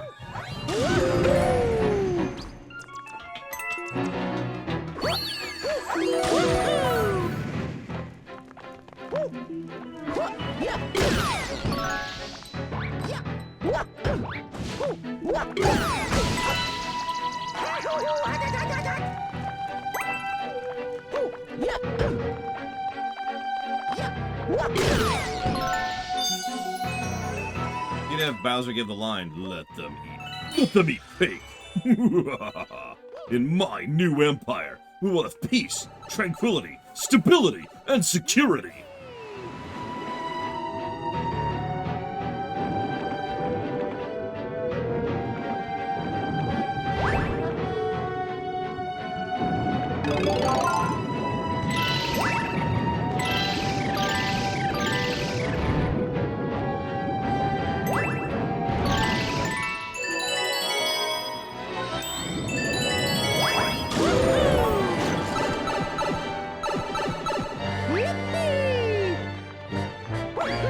Yep, I was just a little bit too late with this one. Sorry, everybody. God, I love the music in this game so much.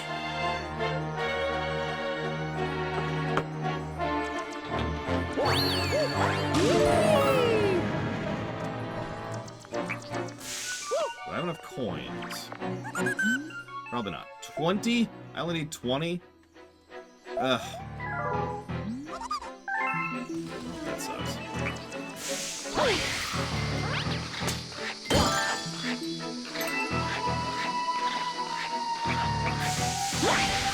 I wasn't trying for him. It's my fault. It's my fault. Should have been going for coins.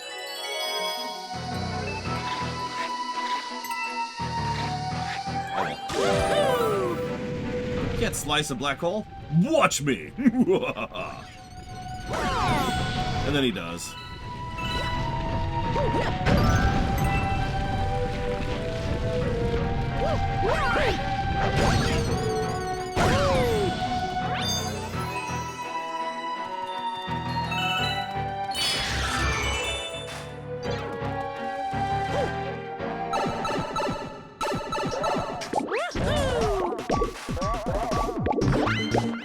Here's where I'll probably fail the comet right here.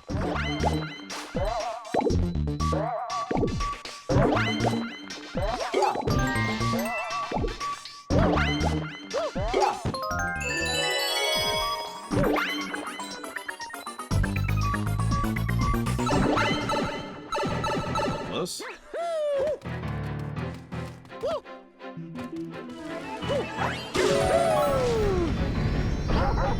Ooh, there.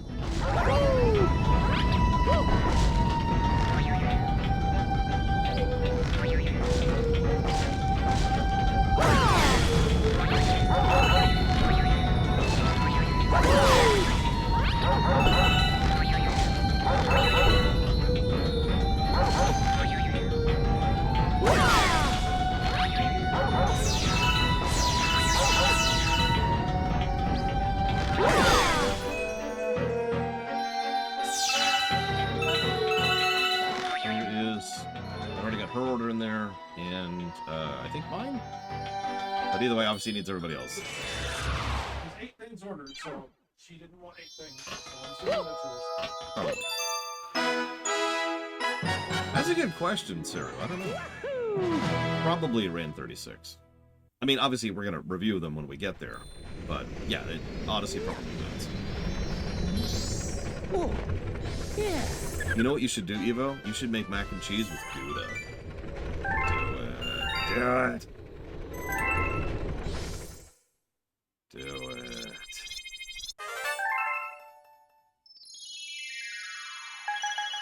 You know you want to. I've got some padding for you. Jesus. Yeah, I mean, you could try regular Gouda. That might work. Do it. Continue to do it. All right, let's go get, what was it, 20 coins we need? Could the universe survive a collision of Gouda and Evo? That's a good question. There's only one way to find out. 20. So let's actually pay attention here. Whoa! Let's get hit by a Goomba. Very important. Yes, but will the universe survive that confrontation, Evo? Is that something we are capable of enduring as a species?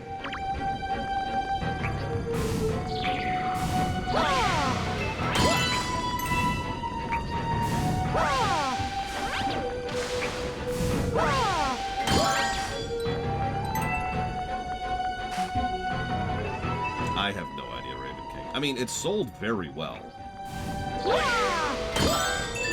In a pretty dense year, too, so it's not like, you know, it didn't have competition. But then again, Galaxy 1 had more competition and sold even better, so...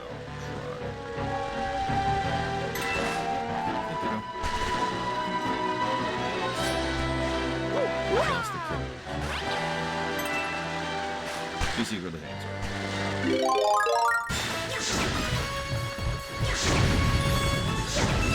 Yes. What do we have? I'd really like to save this for the next area, but I really need these coins. Here.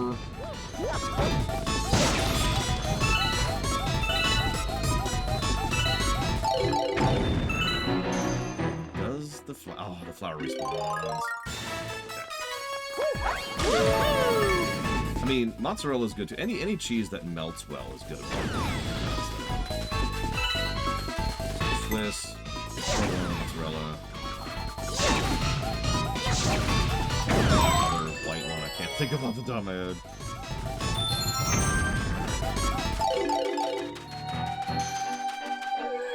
So his nacho would qualify. 15 coins, and I've been getting all of them so far.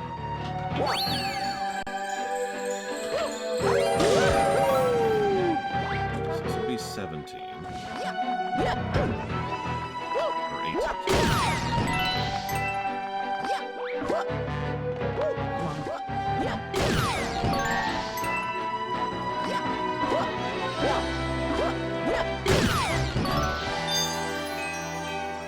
See around 40. Yep, 18, so we only need 2 more coins in the next area. I think we can manage. Might suck. I might suck, you guys might suck.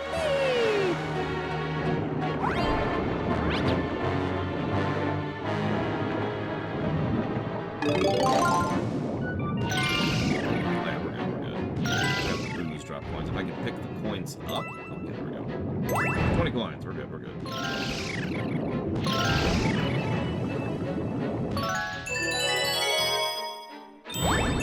Monterey's pretty good melted too. Monterey, provolone.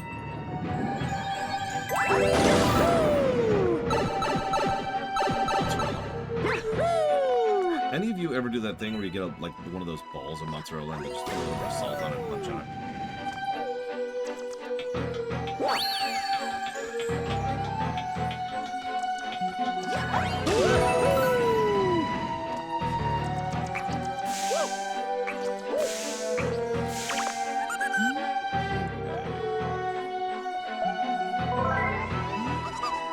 Try quite some time. Like, not a lot. Like,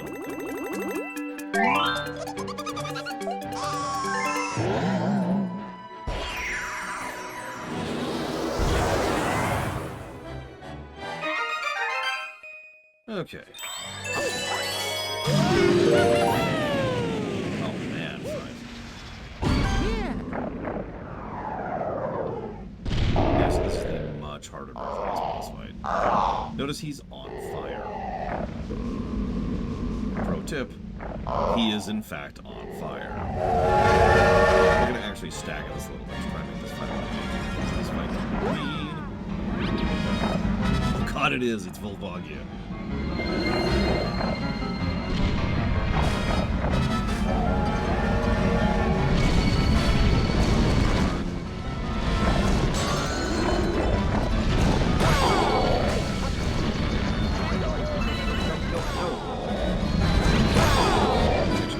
We got two of his tails. Counter.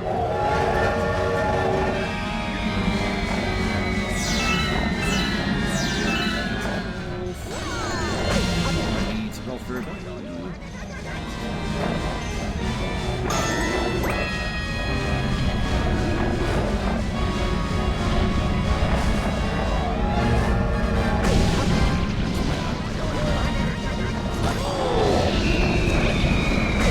Attacking right now, what you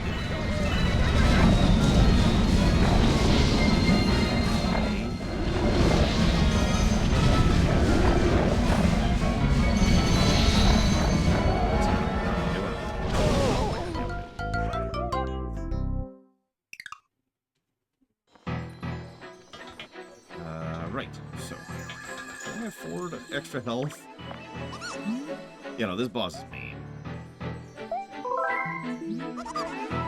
And I don't actually have proper mouse control, so I can't actually get back the health from the coin to the ground.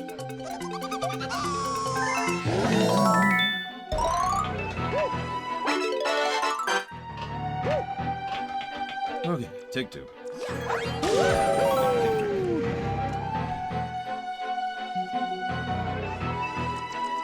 Excuse me.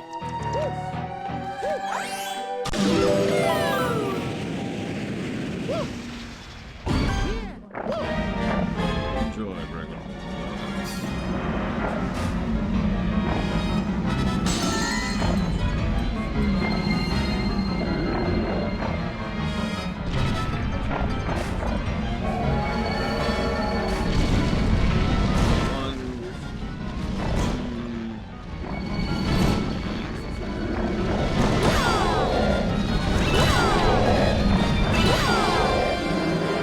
That's counting, Gregor. Ooh, what kind of pizza?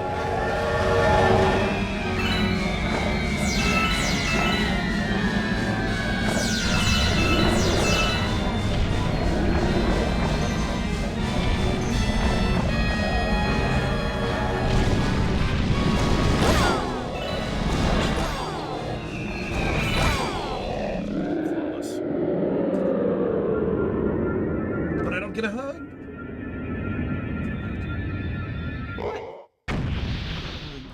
I It killed the just dragon. exploded. Yeah, I killed him. He's exploded. So now I need to shave. No, I like when your head is covered like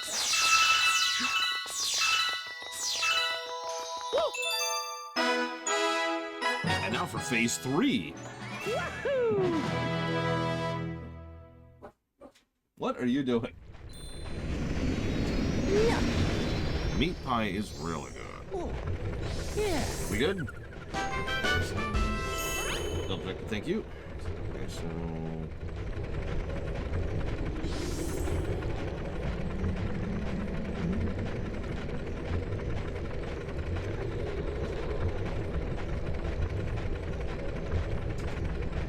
okay. Welcome back, Federation Builder, to the Mario 4X construction stream.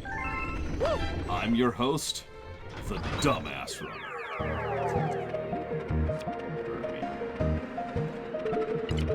Okay, now let's go to the comet. Oh yeah, Do me a favor and clip the boss battle that I did flawlessly like 2 minutes ago, please. Thanks.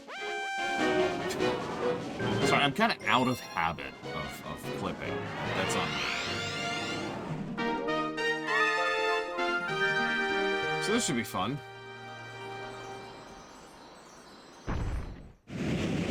No, the dumb runner? The ass runner. That gets across the wrong impression. Let's not go with that.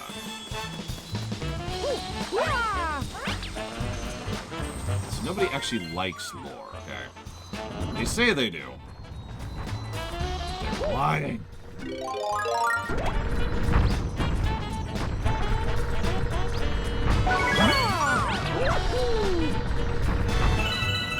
You know what I like most about doing a Mario block?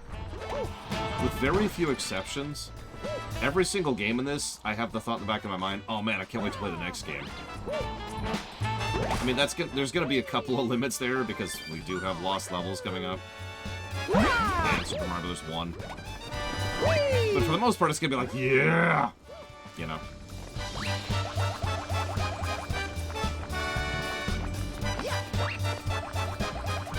My friend Gary actually came up with Bull Runner, so I'm kind of used to that one.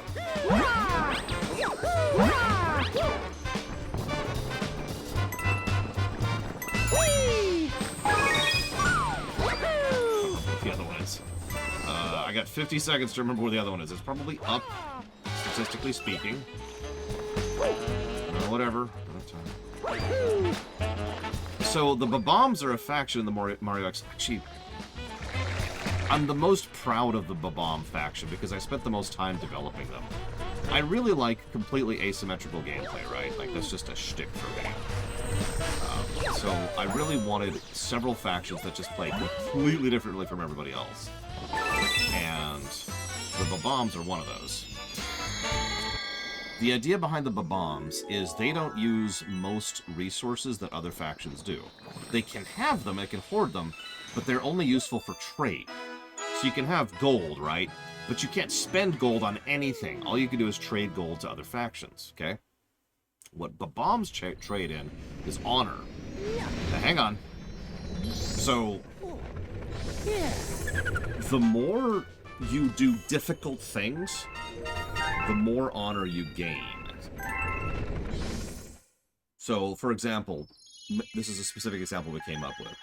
If a Bob-omb, if you are fighting another faction, and in the conflict, you send a smaller force to defeat them, you would gain a substantially larger amount of honor out of that battle for doing so.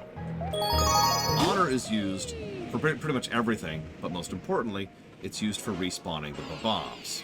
Because every Bob-omb unit expends itself doing what it's supposed to do, whether it's building or farming or whatever, right?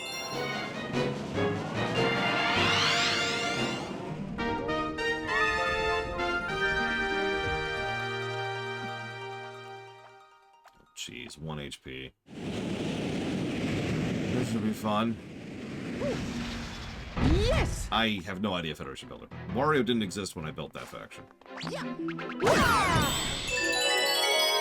So, or rather, Wario didn't exist in the 4X game when I was building the Bob-omb. So the point is that you are encouraged in order to... So, the idea here, I'm explaining it badly, but I've actually done some of the prep work as far as the balancing goes.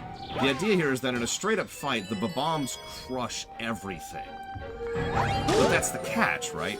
Bob-ombs are just so much stronger than everyone else in battle, and kind of lacking in their infrastructure and whatnot, that they, the more they overwhelm the enemy, the less they get out of it. And honor, remember, is required not just for upgrades or for customization or for internal construction or whatever, but it's also what you use to respawn the Bob-ombs. God damn it. So, you need to play this constant balancing game of being extremely powerful and try not to completely run over your enemy, because if you do, you'll actually burn yourself out. You'll run out of resources and you'll run dry.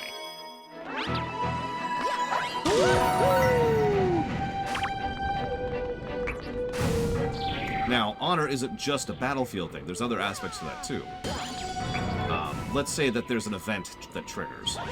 Donate money to this particular charity. And, you know, the top 3 people who donate to that charity all get, you know, resources from it. The Bob-ombs, if they manage to absolutely nail it on that structure, they gain a larger amount of honor for having accomplished the event. Stuff like that, right? And so the entire... Whoa, that was close. The entire Bob-omb playstyle is around constantly balancing around this mechanic and trying to make sure that you're managing, especially because you can't just constantly be on the back foot, right? If you just lose battle after battle because you're trying really, really hard to underestimate or overestimate your opponents, you're just gonna lose, and then you're gonna lose the game. It's intended to be a challenge faction. You know the type.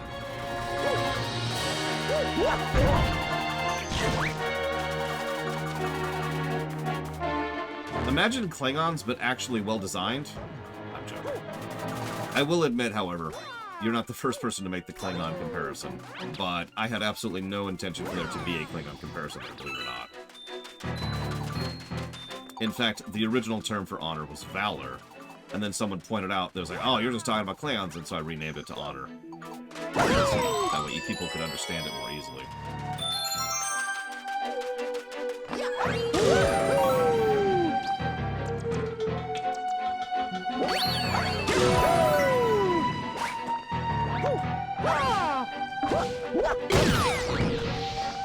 That's actually really close.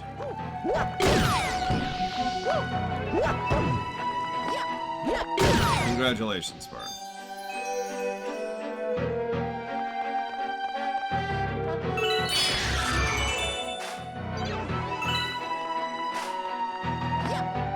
Maybe we can call it conviction? I don't know. You get the general idea regardless of what word we use to describe it.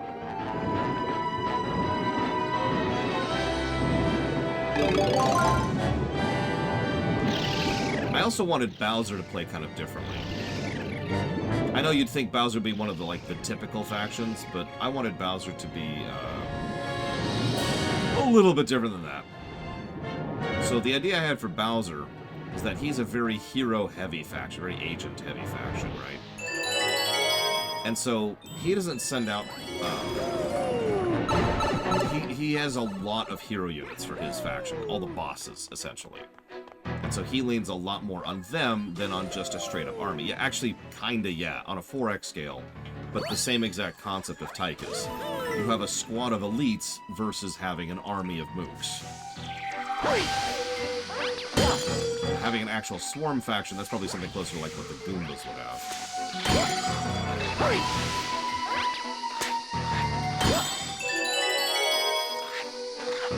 Yeah, exactly. Inquisitor's Spirit. That's why it's like...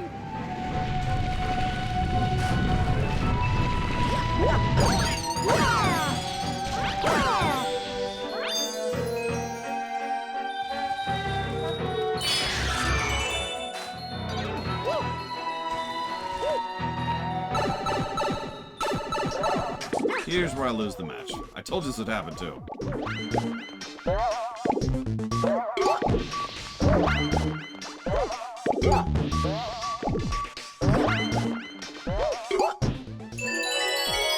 Bowser?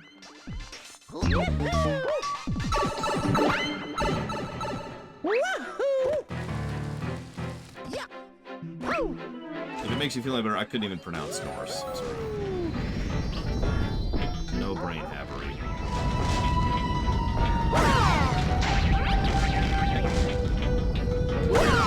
God damn it. Did you two stop bouncing off each other and saving yourselves from me? Like that. Stop doing what you just did. Thank you.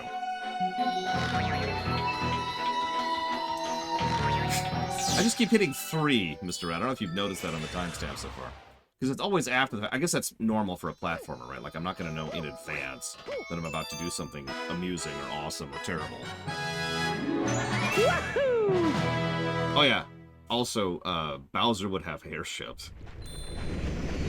I had a whole concept designed around the idea that, like, you could build an airship unit, but then when you attach one of your elites to it, one of your bosses, the airship changes based on the fact that that elite is there. So, like, it becomes an airship elite by virtue of having such and such admiral or such and such captain in charge of it. And each of them would translate differently.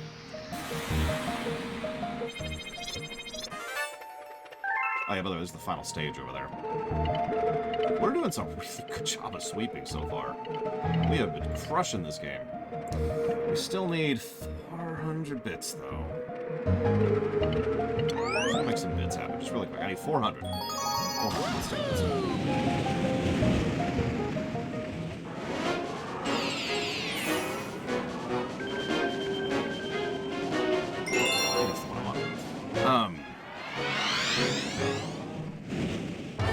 So, what would be ideal is like, so, okay, you've got your airship unit, and you've got 5 hero units, just off the top of my head. Each hero unit, when attached to an airship, makes for a different airship. But then, ideally, we'd have like a DLC or a patch or something, which allows a customization layer there to flesh out Bowser even more. So imagine that instead of just having the Ludwig airship, you can customize the Ludwig airship based on Ludwig.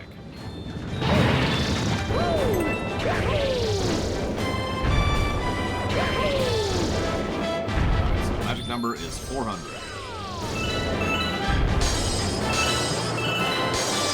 Successful run gets us. So we can even do a successful run. Probably can.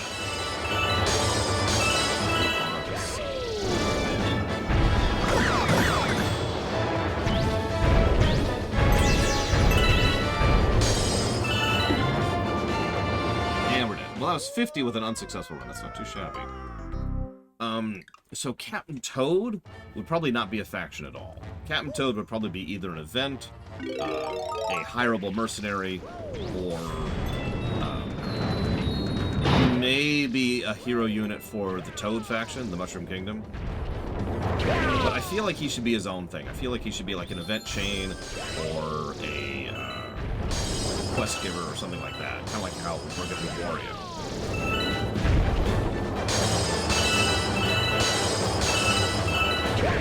And it would always be like, go find such and such, right? Go discover this thing, or go bring me this thing. And, you know, whoever brings it to him first gets X reward. Something fairly simple like that, but still, something along that line.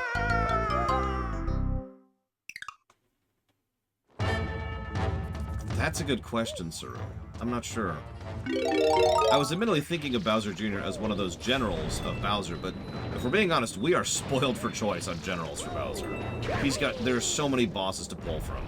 Even if we only go with the recurring bosses, we've still got things like Boom Boom and all 7 Koopa Kids. Or Koopalings, excuse me. And, like, I can't think of any other names right now, but you know what I mean. There's a lot of recurring bosses, so we don't need Bowser Jr. to be one of those generals. We can make him his own faction. But if we do, how do we differentiate him from his dad?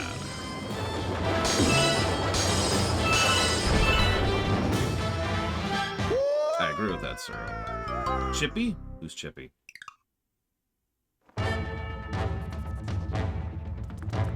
Alright, someone go stab Disco Inferno for me really quick, please. Thanks.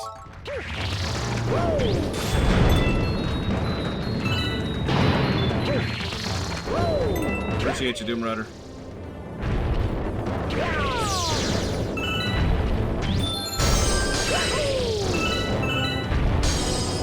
It's funny, I was actually just thinking the same thing, because Bowser Jr. almost always uses the giant mechs. He's done that ever since his first appearance in Sunshine. We could go a little bit of the Swan versus Rainer approach, right? Obviously on a 4X scale, not an RTS scale, but the same concept. Have Bowser Jr. lean almost entirely on, like, Mecha Koopas and, you know, tanks. You know, stuff like that. Oh, Starlo. Stab! Alright, Starlo's dead.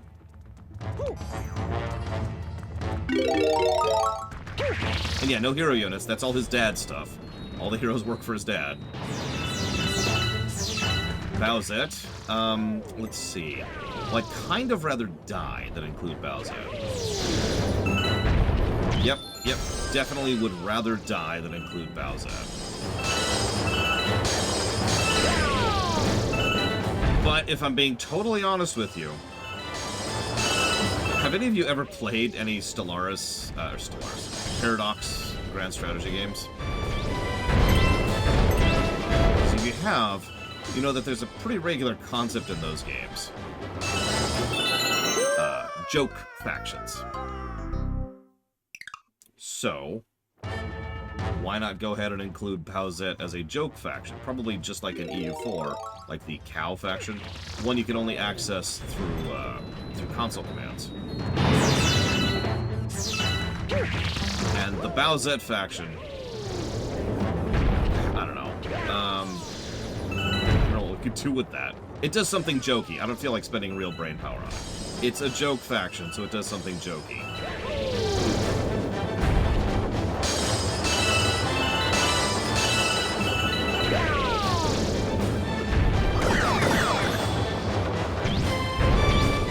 The moment the Bowsette faction is spawned, the internet is instantly invented in-universe for everyone to use.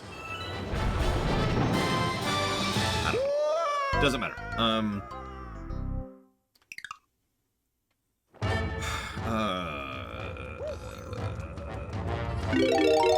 So, Starlo. I know the Wolfman Hulk. God, I wish I was playing this game on the Switch right now.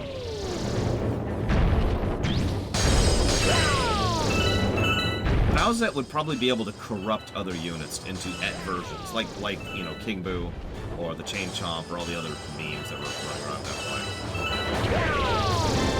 And like, so like you can kind of capture other hero units, you know? And it's always a sexy version of them. Every single one that they capture, they turn into a sexy version of themselves, right?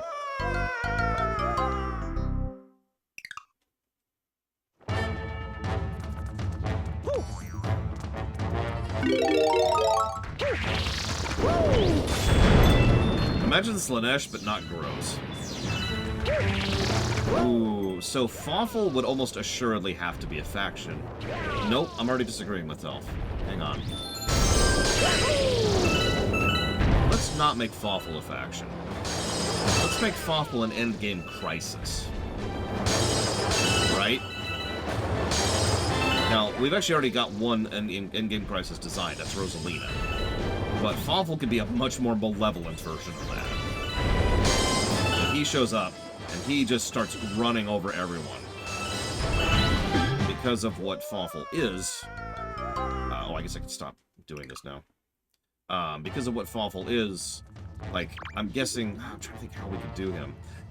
Honestly, my first thought is he would function as, like, a parasitic faction, or parasitic crisis. Like, he takes over one of the factions randomly on the map, and turns them into, like, the Fawful version of that faction, and just starts running over everyone else. Just starts spreading, and he's permanently at war with everybody. There's no diplomacy with Fawful. He's just... If you take out Fawful himself, it actually breaks his control over his factions, but they all suffer some kind of detriment for that. Or you can actually knock out the faction members themselves, but that permanently kills them, and there's some other options there. Fawful himself would be, obviously, like, essentially a raid tier kind of a boss, because, you know, he's Fawful. Honestly, most of the RPG final bosses would probably work best as endgame crises. You know, Shadow Queen, Smithy.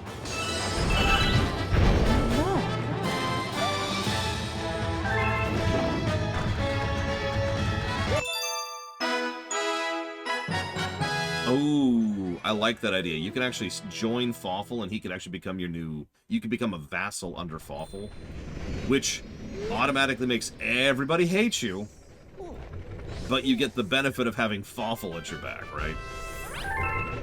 And all the power that implies. So that would be kind of a hard mode thing you can do.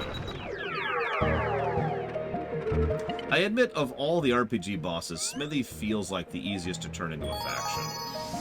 Fawful has never really had a faction, per se. Neither did the Shadow Queen, for that matter. And Dementio was just like one dude who was crazy. But Smithy... I feel like Smithy might be kind of similar in overall structure to a Hive Mind faction. There's only really one sentience in the entire Smithy faction. Smithy.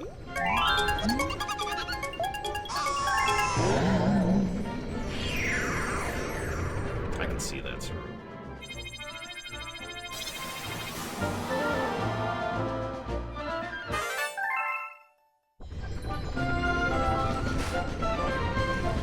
Ooh, I like that, sir. So, like, he's a playable, and you can play as Smithy, but if nobody is playing as him, oh, this is a fun level, then yeah, he's a crisis at that point. He's an invasion crisis, and a straight-up invasion crisis. He just extra-dimensionally bounces in and just starts crunching everything. And worse, he would be doing that thing where, like, he's terraforming everywhere to be more like them, more metallic, more hostile. So, like, the livability and the...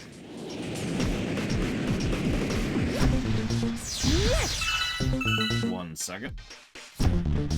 The livability and the resources and all that fun stuff would go down everywhere that he hits. And it can be repaired, obviously, but that would be, like, a huge thing. Just trying to fix any terrain that he takes over. Right? And then when you're playing as Smithy, you would have the same power. You would have the same ability. Because you'd have to.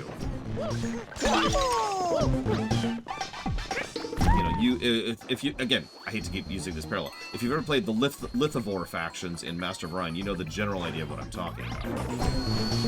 You benefit from a different planetary norm than other planets, right? Wart? That's a good question. See, the thing is, the Shy Guys definitely belong as their own faction.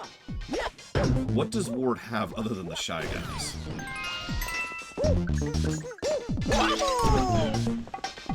There's a couple of creatures that are unique to the Dream World, that are unique to Mario 2, that didn't really leave it.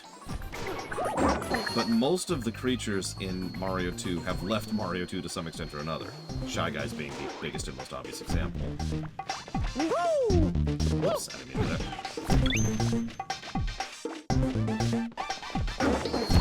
I love the idea of Wart being another faction/event. I love that concept. So, if you're playing as Wart, he's a playable. If you're not, he's an event. Oh, Phanto, I think, Roxy, is that one. Yes and no, Yura. I actually talked about this the last time I played Mario 2 on camera. I plan to talk about it again this time around, too. The long and the short of it is, they were working on a new Mario game. And then while they were working on a new Mario game, they were reached out to by this festival, which was happening in Japan. And this was actually pretty early on in, like, gaming's history. So the idea of a festival, you know, like, being host to a video game was actually a pretty big deal. So they jumped on that, right? And that game is Super Mario Bros. 2, the original version of it. And then, obviously, once that came out, and once they produced it for the festival, they then changed around the physics and the specifics, and actually a lot of stuff under the hood, in order to make the game then work as Super Mario Bros. 2. It's the super short version.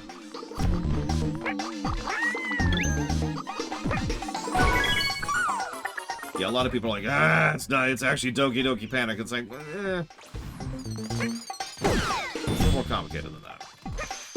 As most of life tends to be. Hey, Goldvine.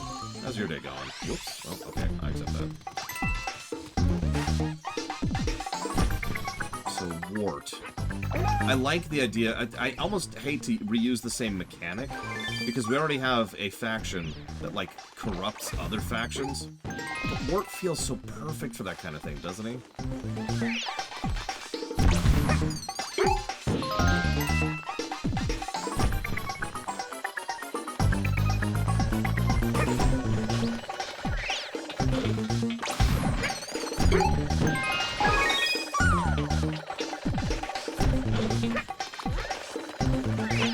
Exactly, Cisco.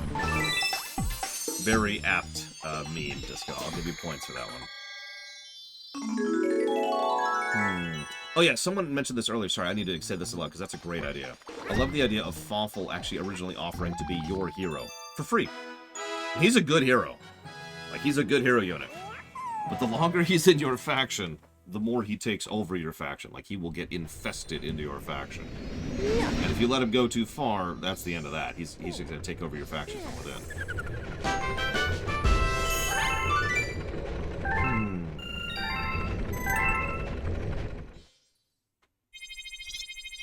I mean, large-scale companies going away from brick and mortar doesn't surprise me, Zobe. So that is what it is, you know. Not a big fan of it, but it is what it is. The harsh reality, though, is how many of you, if you're going to buy a physical copy of the game, what do? Do you drive to Best Buy, or do you order it on Amazon?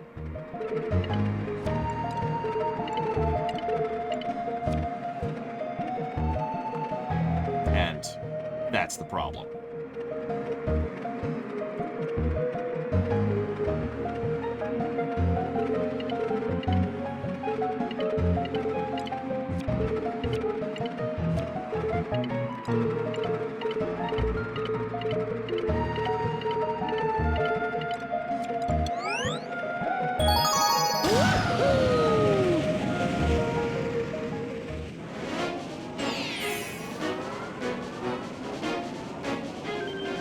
Side content in any game? In any individual game? Oh, jeez, I don't know. Wow. Okay. Whew. Yeah, actually, Pokemon comes to mind immediately, too. The X-Nauts. Yes! I wouldn't actually directly tie the X-Nauts to the Shadow Queen. I know that sounds strange. But for a 4X kind of a format, I feel like it'd be better to just have the X-Nauts be another minor faction, which might interact with the Shadow Queen. But that, oh god, what's her name? Beldum? I think it's how... Can just reach out to any faction to try and get the Shadow Queen back up and running, right? I do like the idea of the X-Nauts being a very, very small faction, which is designed towards building tall. They have their moon base, and they have a pretty high tech value, but very, very low population, and very low like resource caps, and they're extraordinarily expensive to keep operating, right? And like maybe have them in a sort of a way like kind of like in the Endless series. The demands they have for comfort and luxury are way higher than other factions. Maybe not comfort and luxury, but like just the tech requirements they have for just population units is huge, right? So you can't really go wide, it's just too expensive and too unfeasible. But their tech is sufficiently high as to make even an individual base really, really profitable. And probably give them some kind of like fast movement power, like a better way to call that. They can just zip around the map very quickly. Go, Mario! Mario, I need you to go faster than you're going, because you're gonna die, boy. Yep. Okay, we're alive. I would almost assuredly have minor factions.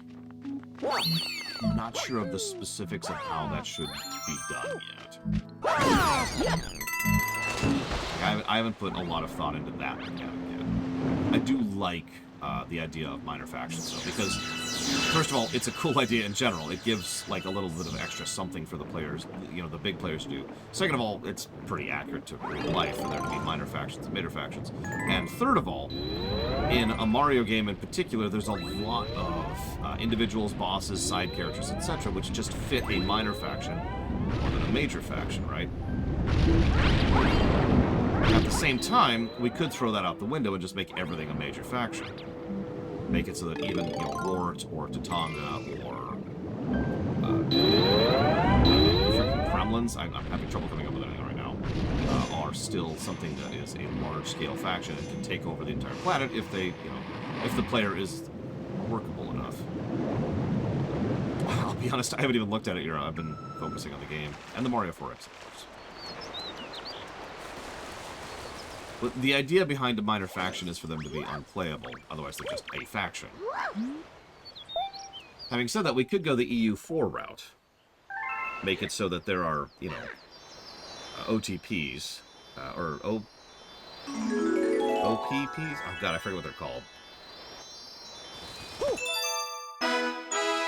One province faction? OPFs? One province M? What's the M stand for? One province something. Oh yeah, that's very pretty. Oh, yeah. Oppenheimer's. Anyways, point being,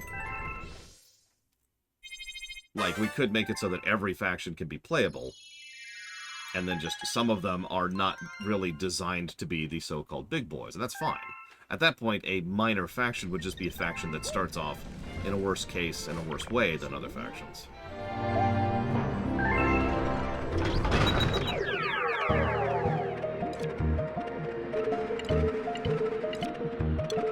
Nope, nope, nope, nope.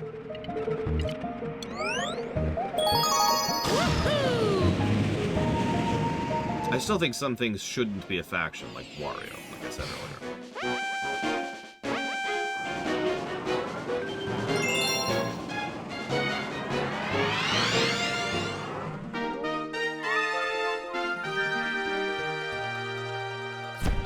This should be fun.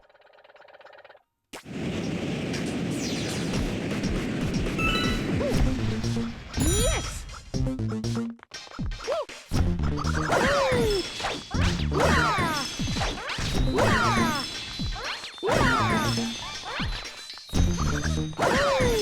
I mean, you already asked that, Disco, but I was kind of answering you via talking about the little side factions. Because it depends on if we want to have side factions be playable or not. I mean, I guess whether we have side factions be playable or not, Tatanga would be a side faction at best.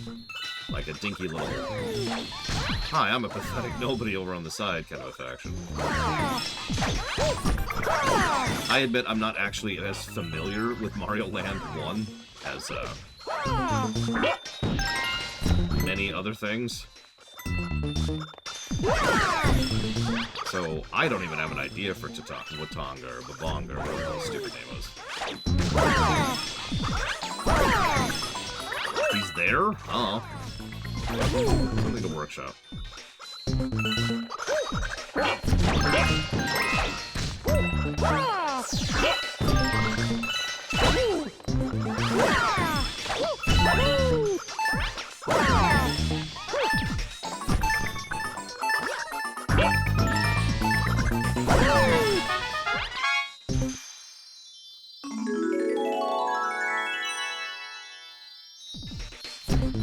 Crystal Tower content is MSQ and is mandatory for Shadowbringers.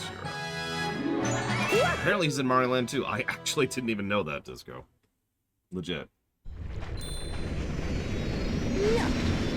This is for the victory, not the stupid. Yeah.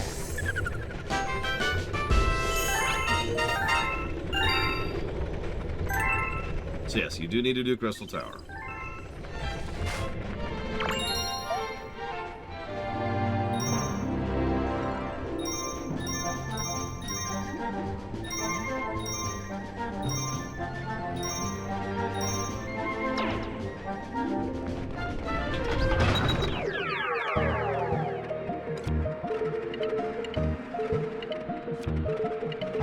Is that everything? Oh my gosh, that is, yeah.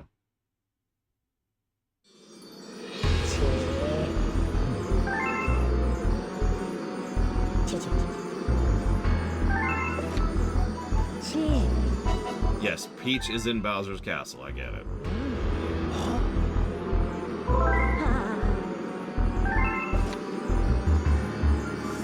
Yep, so the idea here is that Bowser's thing is absorbing the power of the comet. They never explain or elaborate on this in any way, shape, or form because they ripped the story out of this game. So yeah, we're actually not doing that just yet. We're gonna go do two other things first.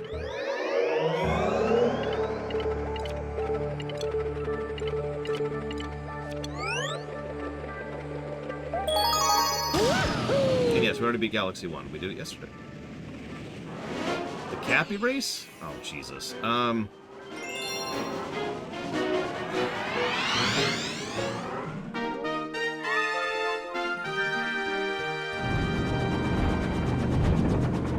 did I do with the Cappy?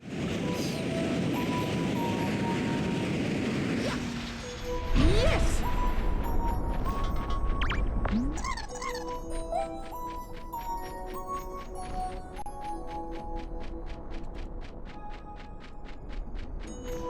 We actually have to change our control scheme again.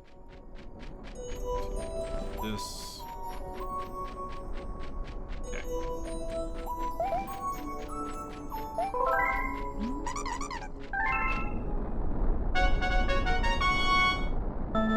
It's okay, we already got the coin, which is the hard part, so we'll see how this works out. The Cappy race, God, I don't know.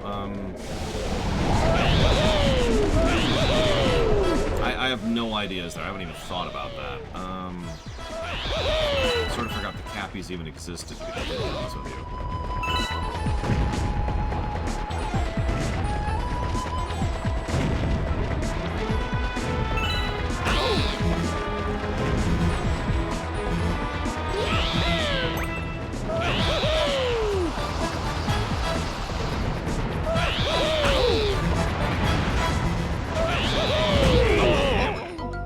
Jesus.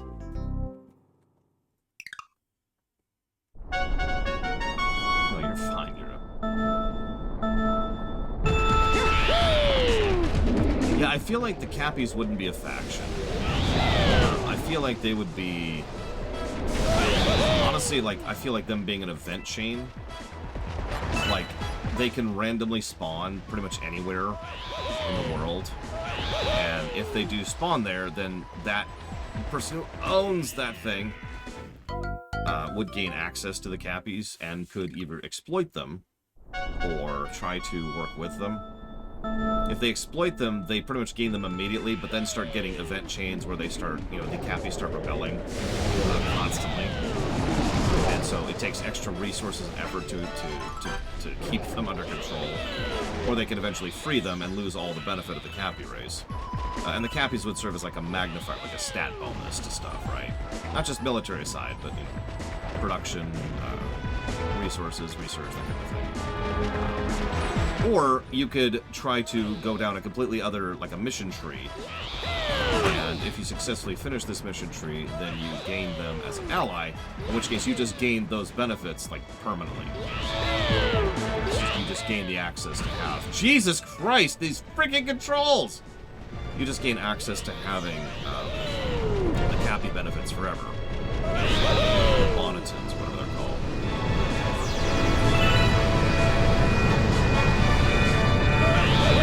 But it would take a while to get those resources, like to get the actual permanent benefits.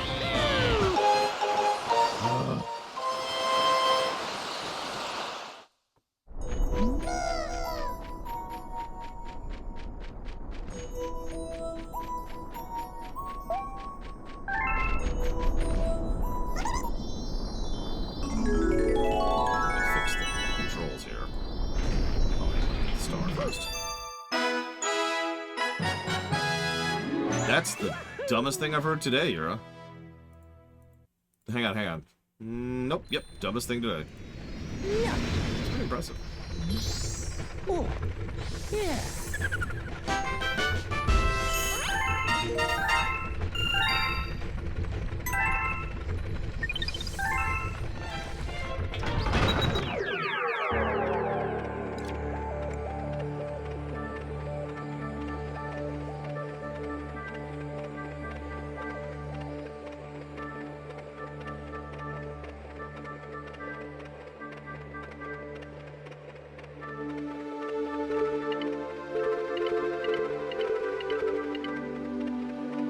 I just like exclusives too, but still. Our delivery person has requested we turn on the porch lights because of how dark it is out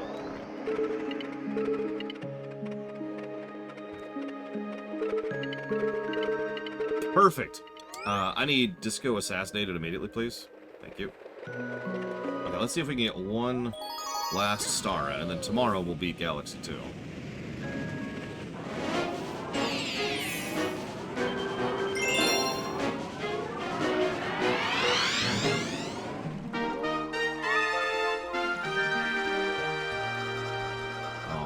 this one. I remember this one. Feet first, Saru. Feet first. Yes! Okay, I'm gonna make one attempt at this, then I'm gonna go get dinner. Because screw this goddamn star. Oh.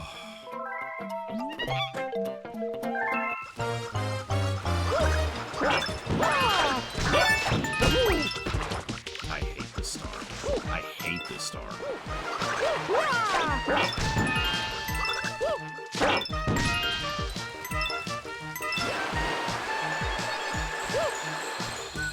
No, you're... I can see why you'd think that, because it's based off of the B one, but it is actually its own level.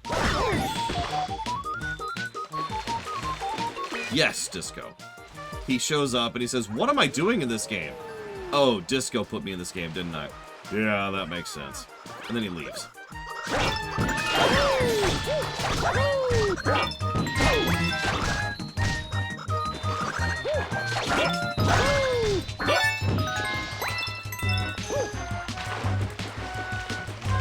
Come on. The timer is just the worst part, too.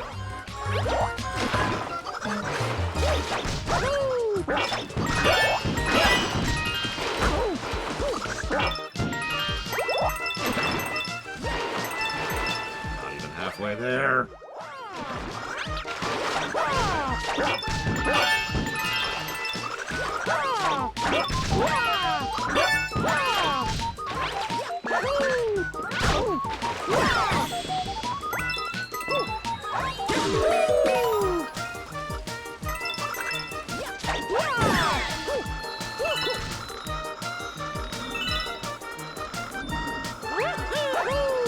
Oh god, I would absolutely kill for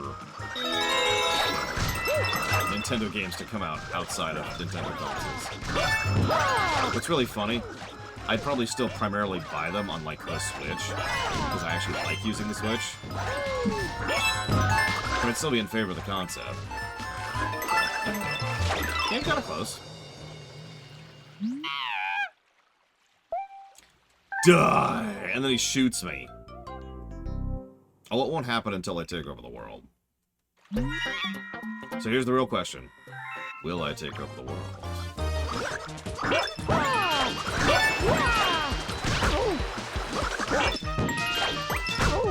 Would you stop shooting me into space, you jackass?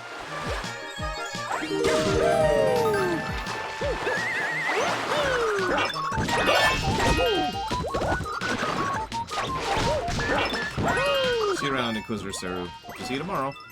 We'll be finishing Galaxy 2. And then we'll have to start up 3D Land is next, I believe.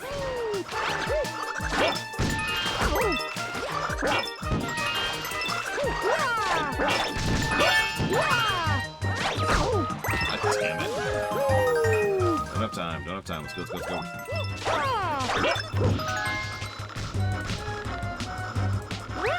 Oops, that was a literal wrong button press.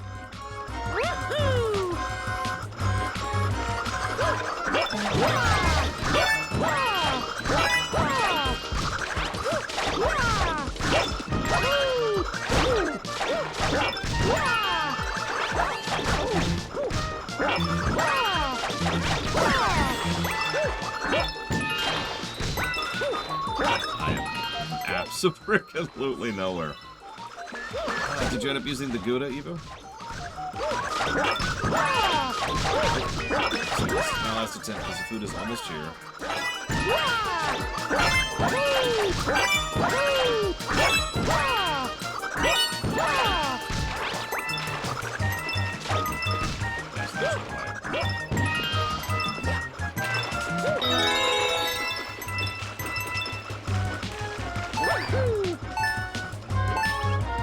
Worse than last time. Where's all the dudes. Oh my god, I hate this game so much. And then he shoots me!